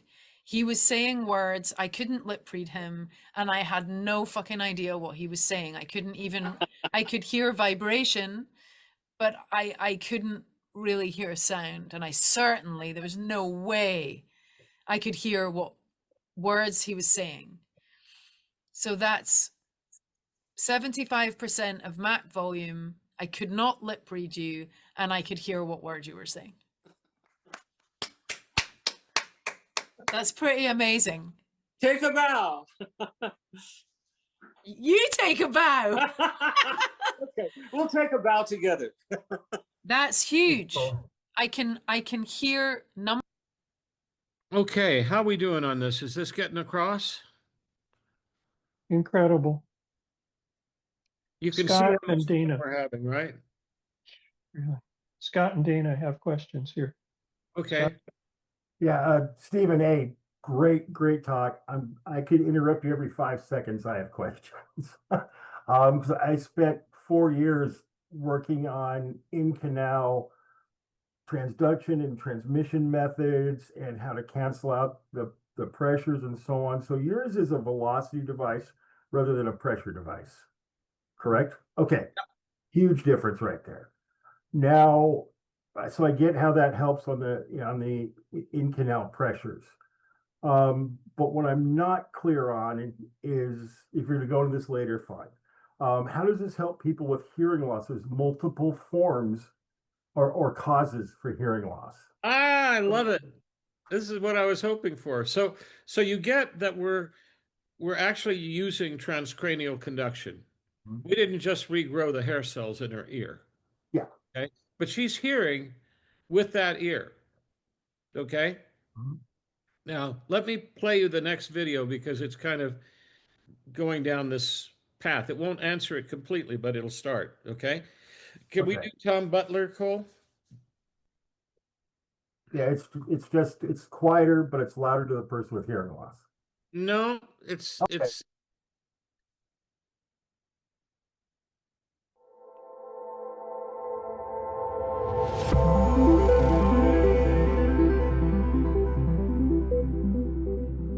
Now remind me about your hearing. I'm completely deaf in my left ear. And that was from mumps from when I was about 4 years old. I remember now. So I've never been able to hear out of that side. All right, wait a minute. What does this mean? If I'm hearing this, it's coming out of the left ear, going across the cranial bone into the right? Because how do I turn the right speaker off to prove this? Okay, so listen, can you hear me? Yeah. Okay, so look, here's a couple of things that are happening. It's a combination of things, all right? So let me ask you a few questions first so I know what to answer. Okay. Are you hearing as though you're hearing with two ears right now? Yes. Okay, good. You're conducting sound from your deaf ear to your good ear, and it's being assigned the location of your deaf ear. But because of the conduction of the bubble, because it's actually conducting sound in addition to acoustic sound, you're actually starting to hear better with that deaf ear. Okay? The left ear is actually hearing and it's not crossing over to the right. No, it's a combination of both. Okay. Now, as you continue to enjoy that and listen, you're going to feel like you're listening with your deaf ear. And to some degree, you are. And you're going to expect to be hearing from that ear. And as you continue to listen, you'll start to move the balance over to the center, and it'll start moving. And you will be rehabilitating your perception on that ear. Because perception is largely consideration based. And consideration is senior to mechanics. Hair cells are mechanics. Bones are mechanics. Nerves are mechanics.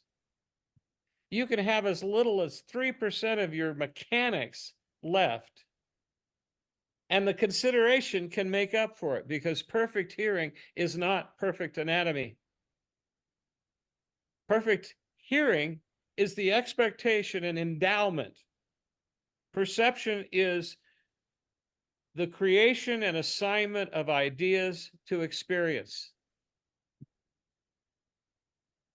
And it's very not mechanical. It's largely consideration. If you see a beautiful dawn, mechanically, it's just clouds, dust, sun rays, skyline. Any beauty is your fault.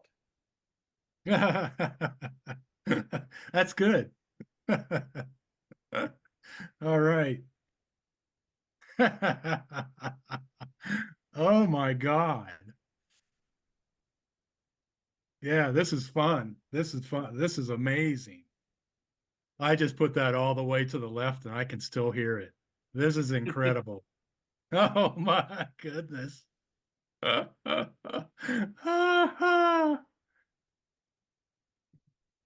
Yeah, you got to turn it down. You have to turn it down if you go all the way to the right. I've hardly got volume on it, and I can hear it on the right side.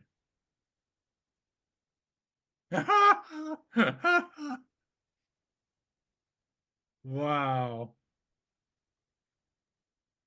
Well done. Oh, goodness.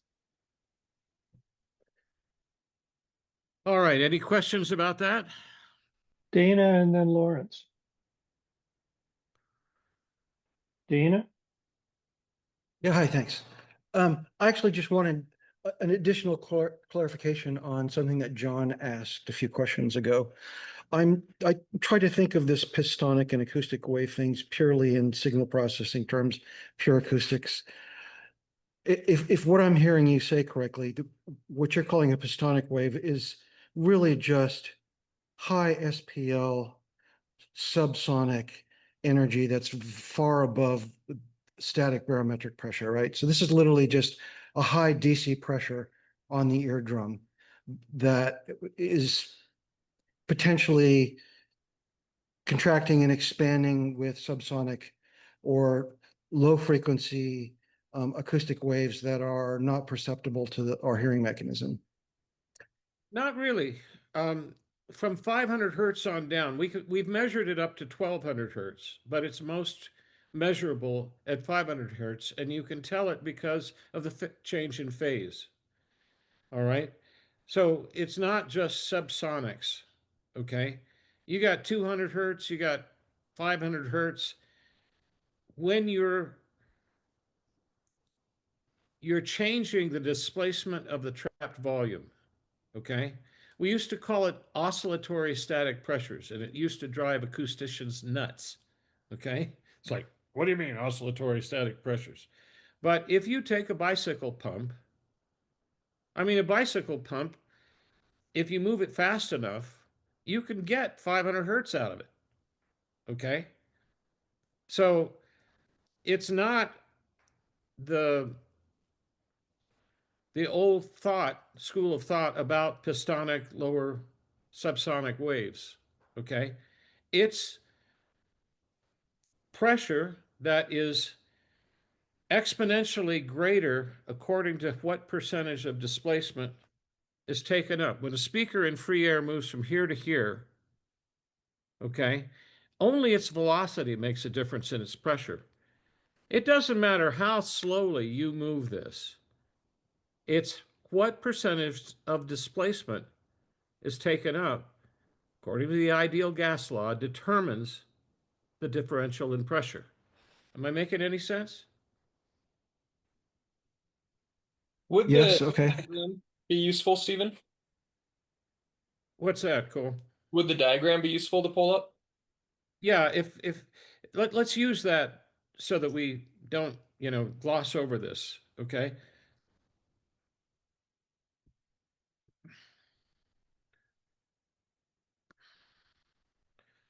So I don't know. There you go. So look, on the lower pistonic analogy, okay, you can imagine that would be subsonics, right? Yes. Okay. So what happens when it's moving at 400 hertz?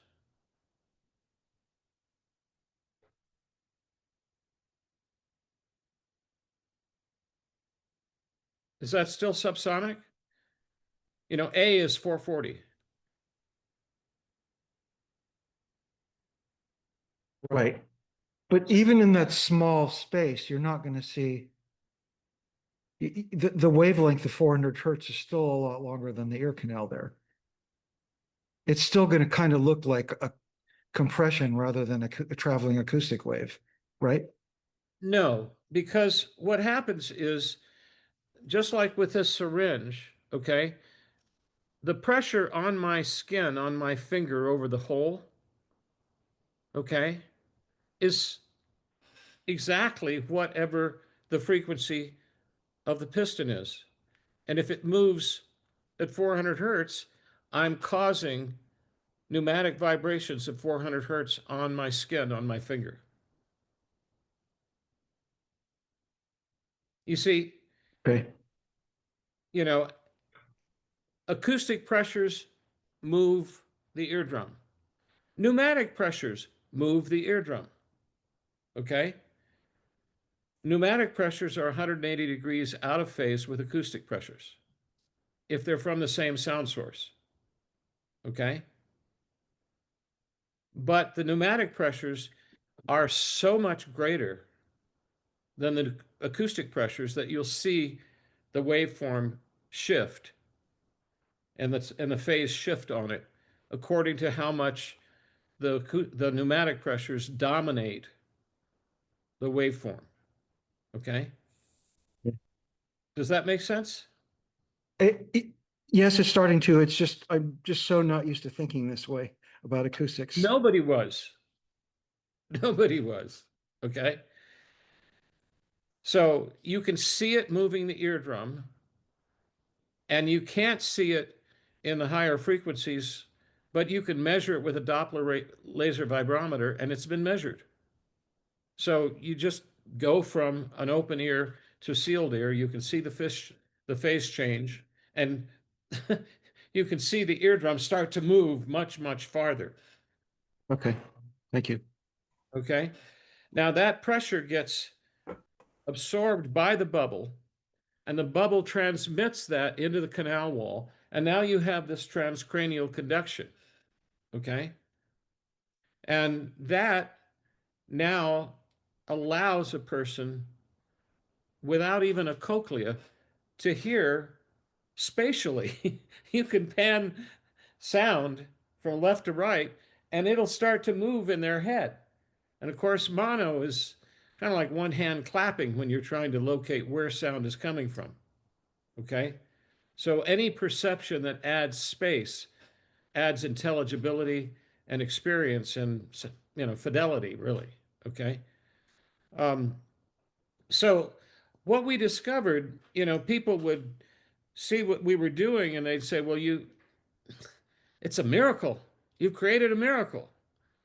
And I would tell them, look, I don't think it's a miracle to simply stop doing something wrong. But it does get out of the way of the real miracle. What's the real miracle?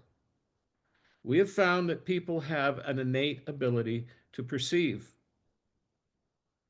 And once you get out of the way of that, and they start to perceive and they don't expect to, you know, they've been listening to, well, look at it this way. Audiology attributes most hearing loss to excessive volume. And they treat it with even more excessive volume. That's like treating burn victims with more fire. Okay? When we put a bubble on a hearing aid, you end up turning the hearing aid down all the way and then going to the audiologist and having them lower it even more. Well, we're not doing anything. With this in-ear monitor, there's no electronics in this part of it.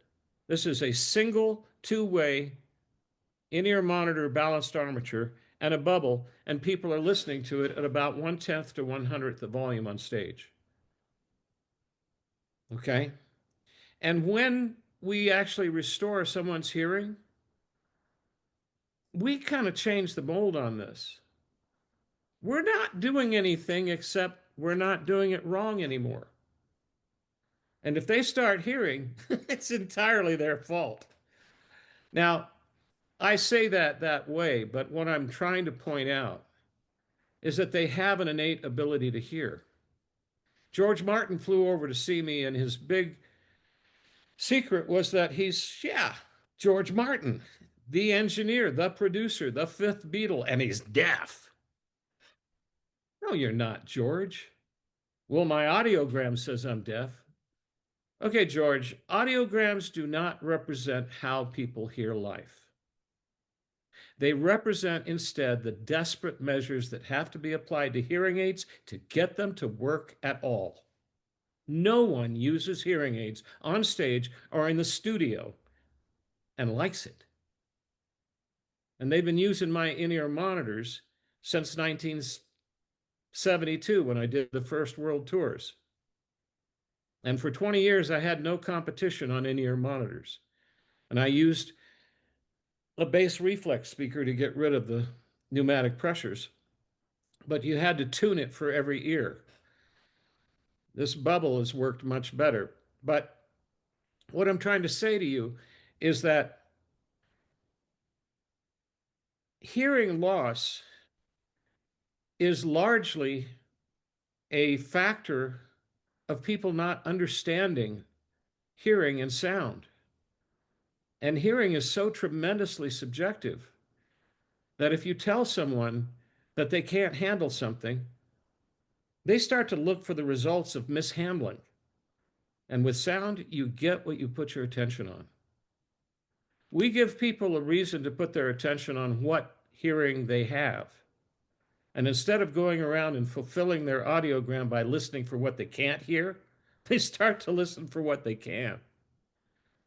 I had an investor reinvest about 6 months ago, and I said, "What prompted you to reinvest?" He said, "Well, you outfitted my hearing aids with those retrofits, and I went on a cruise to the Bahamas, and every day on the cruise, I turned my volume down more and more. And by the fourth day, I didn't need my hearing aids anymore, and I haven't used them since." Now, we're getting results from people that used our device and are no longer using it. So it can't be just our technology. But when it does work, it kind of demonstrates to the guy what he was doing when he could hear, what he was doing right. Let me explain something to you. If what I'm saying wasn't true, a cochlear implant would not have the snowball's chance in hell of working. Why does a cochlear implant work at all? It's a monotone electronic stimulus. My barber, who I haven't seen in a while, got a cochlear implant because his insurance wasn't going to last more than 6 months. This was a decade ago. He tried my technology. He could hear with it. He got his cochlear implant. I went to see him. I said, "How's your hearing?" He says, he laughs at me. He laughs at anything I say. "Why are you laughing?" "Because you sound like Mickey Mouse." "Oh, okay. Well, that's the stimulus that the cochlear implant is capable of." "Yeah, I don't want to hear this for the rest of my life." "Well, Gary, it will get better." "No, it won't. I've been to see them 3 times. This is all the device is capable of." "I know that, Gary, but it'll get better." "How?" "Okay, I'll be back in 2 weeks. You cut my hair and we'll talk about it then." 2 weeks later, "How am I sounding?" "Well, you sound a lot more natural." "But I don't understand how." "Okay, Gary, who's to say that people with perfect hearing are perfectly hearing because of perfect anatomy? I studied children. They're the best hearing group in the world, but their anatomy isn't perfect. They do the Valsalva maneuver, and just like you and me, they swallow, and more pressure is left in one ear than the other. Don't you think that affects hearing? Do that to a microphone, okay? Put a bias of pressure on a microphone. And audiology doesn't even make sure that that pressure is relieved before they do an audiogram, okay? So people have the mechanics that they have, and it's not the perfection of their anatomy that allows them to hear. It's the projection of what they expect to hear and making that into reality that causes them to be able to perceive it. And all you have to do is invalidate that, and they stop hearing well.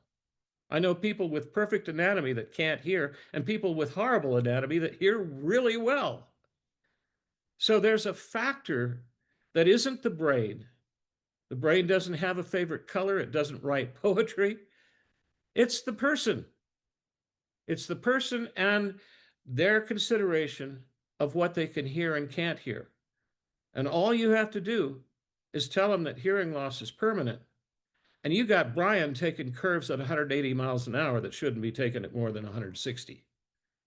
Okay? Now he's done with his third world tour because that stuff just isn't true. Okay? So you guys are all professionals in audio and you use your ears, okay?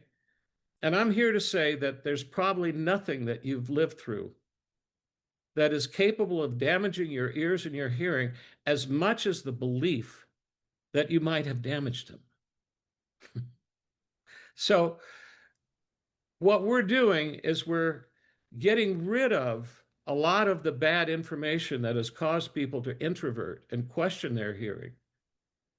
And we're proving to them that they can hear at 1/100th the volume, and there's no electronics doing it. So every time they hear that way, they must be doing it. It must be their hearing. And when they get that, they start to run with the ball. And we have people with restored hearing and restored careers that were headed for cochlear implants, okay?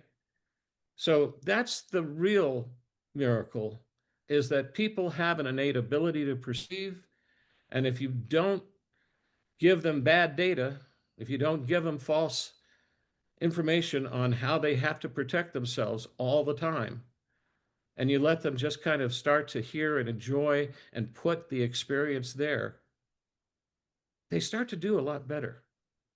So I hope I haven't antagonized anybody with that, but that's what our studies are showing. We're showing that lower volumes can sound louder if you stop doing it wrong. And if you don't stop doing it wrong, people change their orientation to their own hearing. They explain the fact that in-ear monitors don't work by thinking it's something wrong with them. They change the way that they approach it, and that damages their hearing. And if you simply change it back, they start to realize that they could hear all along. Now, it doesn't happen overnight, but it does happen in a way that's astonishing enough for them to get confidence in their hearing. And that's the best thing you can have for audio, is just confidence in, if you look for it, it's kind of field of dreams. If you build it, he will come. All right, so now I've preached. Let me have it, guys. There's one more question right now, Lawrence. Well, this is amazing, Stephen. Thank you so much. So I had one question and then it came to two. So there's actually three things, but they're all pretty short. The first one is the last thing you just said made me think that I've had this experience since I was a kid when I would put on headphones, closed ear headphones. Before I put any signal through them, all of a sudden I could hear things that were further away better. Like, I don't know if anybody else has ever had that experience, but I used to, until you just said this now, I always thought that it was just some figment of my imagination. But literally, I just kind of put the headphones in, including noise canceling headphones. And all of a sudden, I was hearing things like in the next room that I wasn't hearing before, which I found odd. But I think what you just said helps me understand that. The second one is a question. Pneumatic, acoustic pressure is, do I understand correctly? Sound pressure levels are measured in decibels objectively with a sound pressure level meter. Is this pneumatic pressure that you are referring to, which I think I understand from the diagram? I think I get it. The idea of the, as you compress the volume, you know, it's you're literally compressing the molecules into a smaller space, so there's increased pressure. Is that also measured in decibels? Okay, let's look at a Swislocki coupler or a grass coupler. Let's just look at a microphone, okay? So you're going to put a microphone at the end of this syringe, and you're going to put a speaker in this side of it, okay? Now, you're going to have both acoustic and pneumatic pressure measured at the microphone. But wait a minute. The microphone has to have a eustachian tube. Just like your ear, you get barometric changes, and if both sides of the microphone aren't open to the atmospheric pressure, you're going to get a bias on the microphone. So there's a 20 micrometer hole in the condenser mic to cancel out the barometric pressure changes, even on an omnidirectional mic, which is all sealed on one side. I built microphones before I built in-ear monitors. Now, that 20 micron port is pretty acoustically not there. But pneumatically, you might as well have a 10-foot wide hole, because the barometric pressure equalizes on both sides of the diaphragm.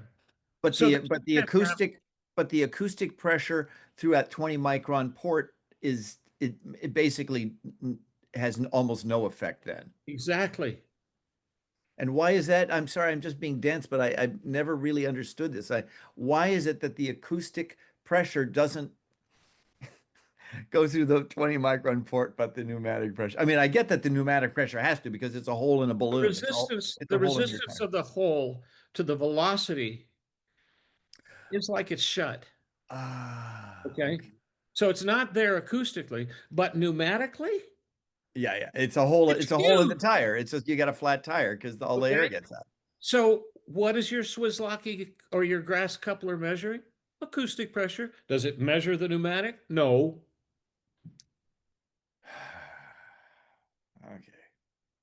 All right. Thank you for that. I got a little more of that.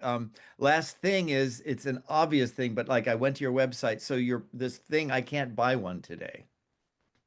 Okay, we're just a short distance from mass production. We're still doing the R&D. Anybody that's interested in this group, I will be glad to work with. One reason it would be a privilege for me because I'm going to get feedback from you guys that I can't get from most artists that don't have your skill and knowledge. So we'll put up my information, and anybody that's interested for themselves or their family, I'll talk to all of you. Okay, I'm privileged to be here. You can see that I appreciate what you're doing. Well, we're blown away. I'm going to speak for myself, I guess, and just absolutely blown away, Stephen. Thank you. I'll get off now. What else we got, guys? I think I've gone over the limit on the time, but I don't have to run. I'm here for any of you that need to leave. I totally understand, but what's next, guys? Actually, I have a question if I Okay, can go be ahead. so rude. Go for it. Oh, good. Does this help in understanding conversations in a noisy environment? Like a hot date in a singles bar clattering and you can't concentrate on what she's saying, so you appear to be disinterested and you got me? So does this help in that situation? Absolutely. Send me one. Yeah. We had a lady last month that was a friend of Brian's, and her best friend was her audiologist, and they had been working on her for the last year to bring her around to where she would get a cochlear implant. And there was just no way she was going to get a hole the size of a quarter drilled in her skull. And we had a presentation similar to what I've given you. And she's in Munich, Germany. And she's like, I want to believe, but I can't. I said, well, she says, can I fly over and see you? I said, yeah, people come over here all the time, but you're going to spend so much on the plane ticket here and forth. Just go to Glasgow and see Callum, our jazz cellist, who's our rep there. And that's a lot cheaper. She flew over there and they called me on Zoom. And it was quite understandable. She was hearing with the devices, and yet she couldn't believe that she was hearing. And that went on for hours. So finally, they went out to a restaurant, and when she could hear in the situation you just described in the restaurant, she started to believe she was hearing. It took that change. So your question is understandable. That's a very big deal. Now, the next day, Callum had to go play a concert. So she was on her own in Glasgow, just sort of touring around. And she came back and saw him on Sunday, and Callum called me up and said, she's at the door. I said, great, let her in. She's not wearing her hearing aids. Yeah? And she can hear. And we got a report last week that she'd gone to her audiologist friend, and her audiologist took her hearing aids back from her. Now, we didn't regrow her hair cells, but we sure took that idea that her ability to hear was equal to the number of hair cells, and that has not been established. Okay? Nobody knows how many hair cells equal good hearing. Okay? But I do know that when a person is afraid that they're going to lose their ability to perceive life, that they start to resist it and their attention gets fixated on it, and it goes south pretty quickly. You restore the confidence in that, and you'd be surprised. The interpretation that's going on that allows people to hear is pretty obvious in making a cochlear implant work. Because you ask Gary how vocals sound to him, and he's only getting 3 kilohertz, and it sounds natural. So he's making up for it. Does that make any sense? And on that point, Charlie Morgan typed in, he has to leave in a minute here, he's got to go, but he wanted to say this to further reveal his situation. Now, the left eardrum has one large perforation in it, essentially making it ineffective. So he wears an aid in both ears now. Probably the best experience he's had with the Adele units was at the Fifth Avenue Theater. He put in the ears and patched it into an IR receiver, and voila, he heard every piece of dialogue, and that was a first and far superior to the stethoscope or the neck loop induction method. He actually spent decades assuming that he could not hear in his right ear because the eardrum had been removed. About 10 years ago, the acoustician at an annual hearing test said he should be wearing an aid in his right ear because his test showed that his word recognition was 100%, actually better than his left ear. That's it. Incredible. When you have somebody of Charlie Morgan's appreciation of sound, okay, he's got his knowledge, he's got his appreciation. Okay, this guy loves sound. And that is the ability to put perception there. You get rid of that, and it doesn't matter if you can hear or not. Okay? So if I know anybody that deserves for this device to work, it's Charlie, because he made his work without it. And Mac has a question too, I think. Okay. Yeah, well, and a personal observation, when I was about 12, I was tinkering with things. I had a 20-watt amplifier and some of those Army surplus earbuds with a low rubber plug that the aviators had that really seal into your ears well, correctly matched to the 500 ohm tap on the 20-watt amplifier. And I lost an input ground. I came to on the floor.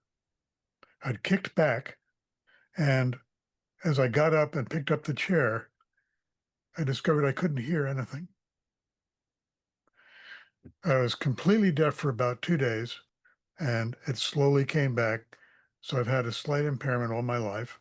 And then, you know, usual shit, unmuffled engines, large things that go bang, all that kind of stuff, rock and roll sound. And, you know, no hearing protection in a wood shop. Did pretty much everything. I have the classic mid-range notch, according to the audiologists. But I am told that I still do a reasonable mix. And you say it's perception. Yes, it is. But it's also focus. It's focus, and it's evaluation of importances. Yeah. I mean, I hear things that people around me are completely unaware of because I listen very intently, and it served me in good stead. And I told George Martin that, and he did some really great award-winning albums after that. Okay. There's no reason to equate your anatomy with your ability to perceive. Okay. I mean, what the anatomy is doing, even in perfect hearing, is not nearly what the person is making of it. Okay? You read a book, the reality of that book and what it means to you is not how well it's printed. And our research has shown that so plainly. I'm not going to sit here and say, wow, we've got a miracle. But we did stop doing it wrong, and we did uncover the real miracle. And that real miracle is a message that needs to be known widely. I was mixing for Stevie Wonder one night, and there was feedback on stage that was horrible. And people got physically damaged. And I played back the concert that I was recording, and the feedback was lower in volume, less in duration and pitch than the guitar solos. But they were hurt because they were told they were hurt and they should be afraid of it. Cole has an ear that he can actually trigger the acoustic reflex on camera at will. And it shows you what happens when people get scared. And it's like loading the flatbed truck down to where the springs have put the bed on the axles, and you go over a bump, and there goes your axle. Okay? So the fear about sound is doing more damage than the sound. I have more people suffering from audiology than deafness. And I'm much more able to restore their hearing just by getting rid of one of the tests that we use for tinnitus. If you all have tinnitus, is a tinnitus test. Would you like to do a quick tinnitus test? Sure. Anybody? Yeah. Yeah. Here's the tinnitus test. All of you, give me your very best effort. This is a very quick test, okay? This is a tinnitus and a hearing loss test. I'm going to preface it by saying, don't buy it. All right, here's your test. Ready? Don't think of monkeys. Okay, you all, every single one of you, even the ones that won't admit it, blew that immediately. Now, if you buy that there's something wrong, here's your next test. Try not to think of monkeys. All right, now try harder not to think. This is going south fast, guys. I failed every time. You get that? If you want to give somebody a problem that lasts a lifetime, get them to solve a problem that doesn't exist, because it dupes them into putting it there in order to solve it. And the harder you solve thinking of monkeys, you didn't have a problem with it till I mentioned it. And I chose monkeys in order to choose something that was appropriately absurd. If I gave it a Latin name and attributed it to hearing, I could sell it really easily right now. You wouldn't have to understand what I'm talking about to all of a sudden get concerned. So you get somebody to resist something and it becomes a reality until they understand that they're the ones that are putting it there. That's tinnitus. The noisiest place you could possibly put a microphone is in the human body. The sound of tinnitus is resident there. Putting the headphones on and hearing things in the next room, go to the woods, get chased by a bear, don't get caught, and all night long you can hear for miles. It's called extended hearing. Is that because your mechanics are working differently? No. It's the importance you place on things. Now, that importance is either under your control or it's been put under somebody else's by getting you concerned about something that ordinarily you could handle well. Okay? So, hearing is actually getting familiar with your ears. I have people go on Amazon and buy these otoscopes for 30 or 40 bucks and look at their ear and notice how it changes when they put pressure in and get used to it and get comfortable with it. You know, you're not supposed to put anything smaller than your elbow in your ear. People are afraid to put their wits in there just because they might be small-minded. No, it's your ear. It's your territory. Get comfortable with it and don't get scared of it. You really haven't been subjected to anything that could really damage your ears, as much as the idea that you've been subjected to something that could damage your ears. I have another question for you. How do you know you're not still thinking of monkeys? You can't answer the question without thinking of monkeys. Okay? Now that has an awful lot to do with tinnitus and hearing loss. So you might as well start putting the perception there. That is why you got into sound in the first place. You love audio. You love aesthetics. And every time you see a beautiful dawn, you're putting it there. Because I can show you people that see the same dawn and don't get it. So your ability to get it and endow is why you're in audio. So. Cool. There's another question from Alan that I think means, can this thing be a freestanding device to use as attenuation without having a hearing aid or in-ear monitor? So this is what I did at the McCartney concert. It's got a hole in it. I blocked the hole. And then I have another device that blocks the hole that you can twist, and it opens and closes a valve.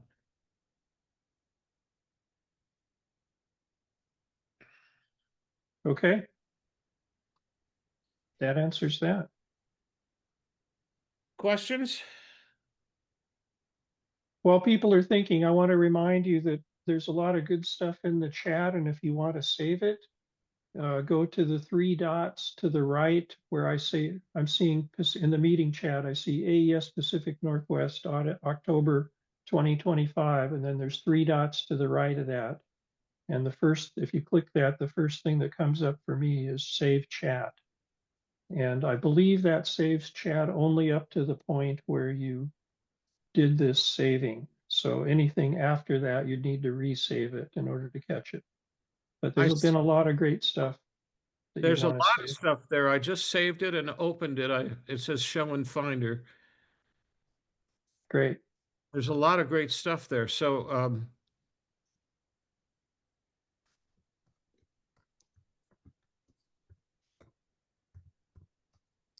because people put emails in there, sometimes we don't publish these in our recaps. Okay, so you guys can reach me at Stephen, Stephen. Cole put that in there already. Good. So if you save the chat, everybody has their email addresses. And Charlie Morgan put one in too for him to put Adele in the subject line, and he'll reply to anybody who writes to him. Excellent. Any other questions, comments? Guy? Do you make one that has the so-called industry standard spigot? So you could put it on an IEM and use anybody's IEM motor? Yes, we're just doing one for all the Shure monitors right now, which is a little smaller than the industry standard, but we're doing both. So you could use one of the attenuation plugs in there? Yeah. Because I used to have a set of ear molds that I used with attenuation plugs, which were a useful thing. And unfortunately, the shape of my ears seems to have changed, so they don't fit very well anymore. But it looks like your thing would be probably a less expensive alternative, actually, given what an ear mold costs these days. Right. Excuse me for just a second, guys. I'll be right back. Okay. Cole, is there some level of cost guess of what these would be?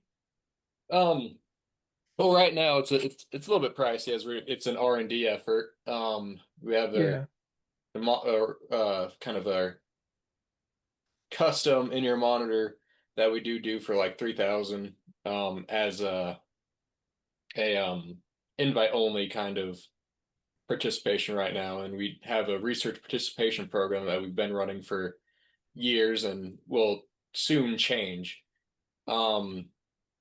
As for the attenuator and the hearing aid retrofit, it will be much more affordable. Right now, we're kind of in the process of molding and quoting that. We kind of are targeting a affordable price range for those. You should be able to get a full kit. It's kind of hard for me to put a bracket on that Yeah. at this Yeah. moment, but you know, as that develops, stay in contact, and anyone here, write us an email. We love to set up a call, and you know, maybe there's something we can, you know, do for you in the short term too. Right Great. now, And Doug, it's all invite only at this moment, so we, you know, set up calls with people, and we work with everyone pretty closely. So it's something we really enjoy doing, and it's something we'll continue to do up until that mass production, and then we'll sorely miss working with everyone the way we have been. and Doug Heyman points out that since his dad's hearing aids now are $3,000 each, that's not bad. What your price? What you? Oh yeah, only your monitors, yeah. Yeah. All right, Stephen, you're back. Yeah. Hi guys. What you got for me? Lawrence, I see, is visible. Yeah, I have a was comment? just trying to get the feeling that I was kind of back in on. I like when I see everybody's faces. I feel like we're back into the kind of the chatty part of the meeting. But I have nothing to say other than I'm Stephen and Cole. I'm just so blown away by this. It's your emphasis, Stephen, on this notion of the difference between perception and anatomy, or the idea that it's consideration. It's something that I've been my colleagues where I teach at DigiPen, they're all musicians and audio engineers, and what we've discovered teaching young people about audio engineering and mixing and music, the heart of music, is that how do you teach a young person discrimination, taste? You know, they say you can't teach taste.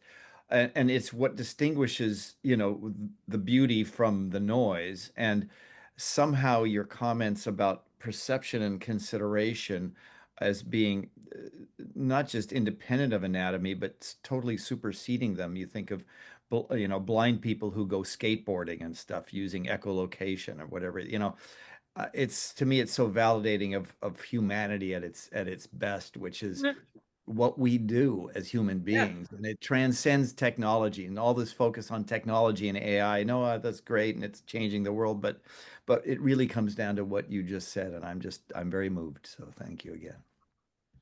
I'm moved too, man. I'm so glad you're doing what you're doing. You really do. You get it. You are it. Well, Anybody else?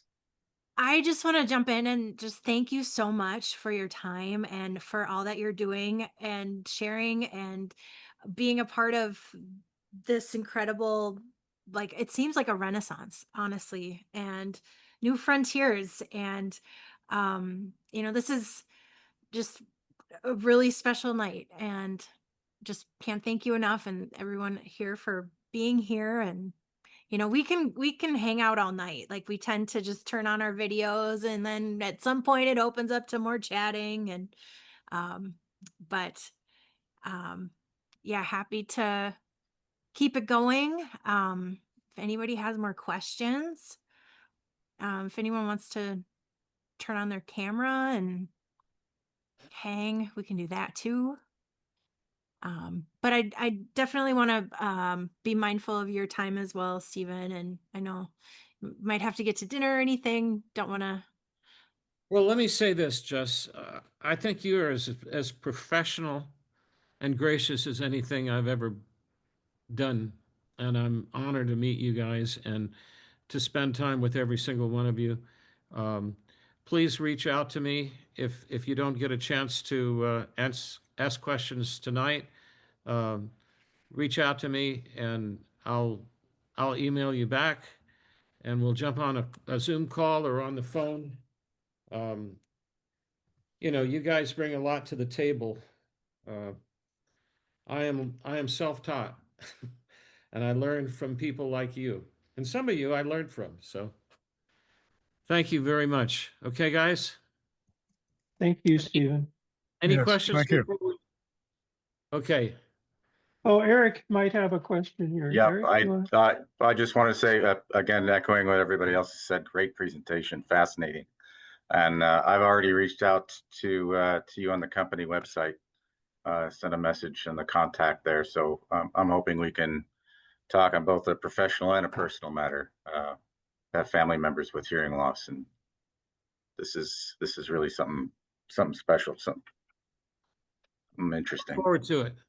Thank you. Thank you, Eric. Anybody else? We got a number of people still online, so don't be shy.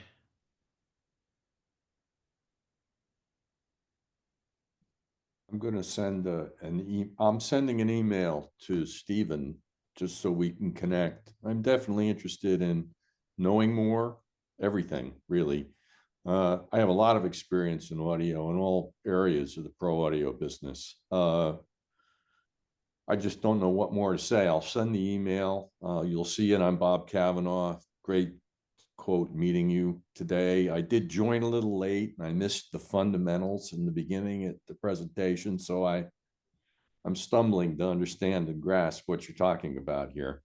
I hope we can communicate. I'll talk to you in the future. Great. I'll send you links to the videos. Okay. Thanks. Anybody else?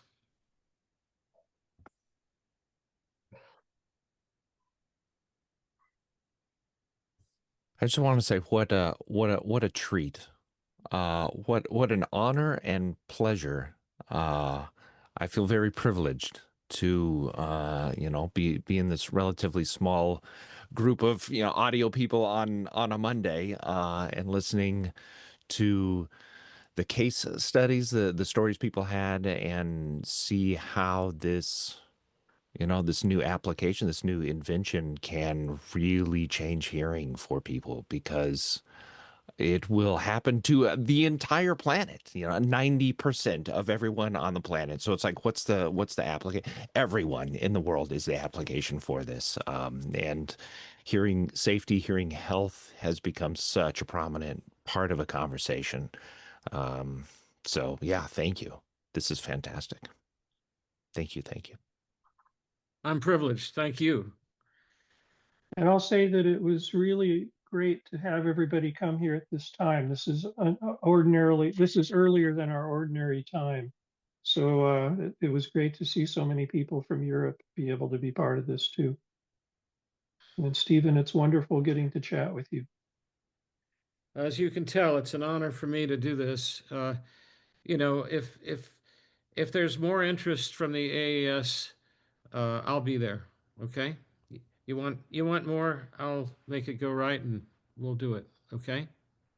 I have to imagine that other sections would want to do this with you too, because we are isolated groups. Our little group is isolated from all the others, but Jess now will be in contact with other section leaders and can suggest this to them, because this is wonderful and completely a new way of thinking, as you suggested. Yeah. Well, go ahead. Go ahead. No. I was going to say there's I haven't been as involved quite as much recently in the AES events as I'd like, but there's the show coming up in Long Beach in about 2 weeks, the last week of October. And I mean, everything that you and Cole have presented, Stephen, like if this were a keynote address or a major event at the AES show in Long Beach, I just think it would blow the roof off the place. I just think it really does feel that profound. And I can get excited about new things. It's kind of my nature, but this feels quite legitimately, I know the word's overused, but it does feel pretty groundbreaking and so just deeply significant for all of us and all the people who aren't, all the young people who are blowing out you walk by a kid on the street and they've got, their earbuds in, and you can hear it from 6 feet away in a crowded room, and you're just going, oh my gosh. So anyway, I just think it's important. I'm wondering if it's too soon probably for the AES show in Long Beach, but I just think that it would be a great audience to present to. Well, look, anything you guys want to do, I will support. Okay. This is your group, your AES, and I admire what you're doing and I support it 100%. So, you put something forward and I'll back it up. Okay. Great. Awesome. Anybody else? Yeah, I have a comment. I have a background in education, and on a similar note to what you're talking about, you can show someone a sentence with half the words missing, and our brains will make up the rest. So we can still actually communicate perfectly well with half the words missing, because we know on a neurological level what those words are. So it's the same thing. It's a neurological process that's making up the sound, the missing sound, as it were. It That's seems. very true. It's very true.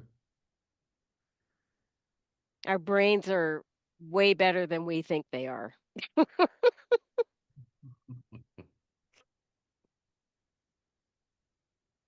Thank I you. could suggest some Anybody else? counter opinion, but about some people, but Well,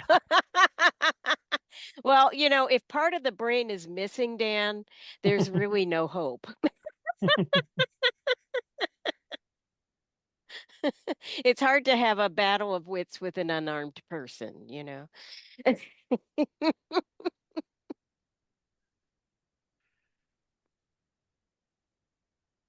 that wasn't directed at Everett. He put that. No. But the other way of saying it is, it's, if you, there could be no meeting of the minds if there is no mind on the other end. On that note. Well, Stephen, thank you for having the persistence to follow up on this and figure out what was going on. My privilege. We're enjoying ourselves and we get to meet people like you. This is really a treat. Okay. I can tell Cole is, warm and fuzzy. He gets warm and fuzzy when he has fun. We got to thank Cole too. We got to thank Cole. Thanks for all of that. Oh, it's been a pleasure. It's been so much Organizing fun. everything. And John has a hand raised. Yeah, hi. Let me get my camera going. There we go. Like everyone else said, awesome, and really appreciate it. Thank you for investing the time and explaining it to us. Just one question I had. It looks like you've been working on this for quite a while and working with lots of, and not in a bad way, and working with the people in the medical. I think all of us here, it's like discovering free energy or something. It's like it should be on the front page of every paper, the lead story, wall to wall. Have you presented at medical conferences, or why hasn't it gotten the traction that we're finding out about this in this little 40-person chat? Well, or maybe you don't want to say that while we're being recorded. No, I don't mind at all. Okay. Let's just put it this way. The existing science, all right, is doing its best, and people are working very, very hard with what premises they're operating on. Okay. And they take on student loans and spend their hard-earned money getting educated. And here I come along and find out that, it's a bit different than what they've been instructed with. Okay. And they're not like really excited to find that out. Oh, okay. What's that? Is that saying it's hard to convince a man of something if he gets paid for not being convinced, or is I get Upton Yeah. Sinclair? Well, yeah, okay. It So I really guess there's a is. little bit of that in the inertia. Okay, well, There's a- Godspeed. I wish you the best. Keep fighting the good fight. Thank you. Thank you. We've all been through some of that. Yeah, I think that's a really good point. It's especially we see it in the political sphere and the way people it feels for some of us that like half of us are somehow in a separate reality. But I think that some things that appear obvious, it may just be human nature that it takes time for big change to come about to overthrow a long established order or just beliefs that are that have been standing for a long time. And this isn't a particularly political one. I mean, this is just but it's pretty profound, I think, in some ways. And as you said, it goes against the grain of some of what may have been sort of established, understanding. But I mean, we see that in every realm, left and right, I mean, I just think it's human nature, and it's one of these sad things that it takes time. It takes time to sway a person, and it takes much longer to sway a culture or a population. Well, And an there's, industry, yeah, there's a lot of money in audiology, there sure is. for better or for worse. And And the nice thing is that we can just help them. You put this on a hearing aid, pretty soon they'll be available. People could buy them on Amazon and retrofit their own hearing aids with them. And that helps audiology without disrupting them. Right. It may not help their cash flow, however. Well, they can still sell hearing aids. Okay, they can still Yeah. sell their hearing aids, and they can sell new hearing aids that are, you can take all the compression. I mean, the amount of compression in a hearing aid that you cannot turn off, we would never use in any studio on earth. Yeah, but they have to, because if they didn't, the amount of SPL they'd be delivering would be really out of sight. Yeah, using hearing aids is like staring in the sun. And you look away and there's that residual glare. And the more you use it, the longer it takes for that glare to go away. And we've finally gotten them to where you turn them down so low that they're not hitting the compressor as hard. And usually they go back to the audiologist and have all the boosted frequencies flattened. And that's one of the best ways to start to hear again.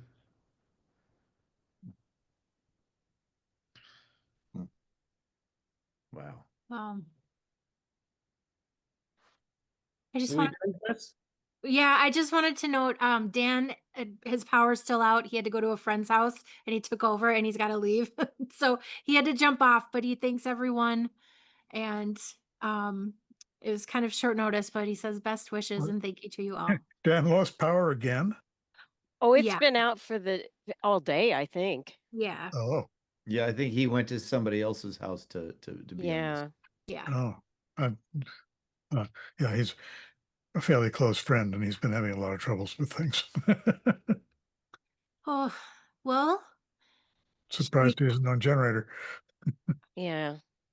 well, I need, yeah, it's, both coasts. I hear on the East Coast tonight too. It was lots of weather happening and touch and go electricity. So like they would say in Maine, we've been having some weather.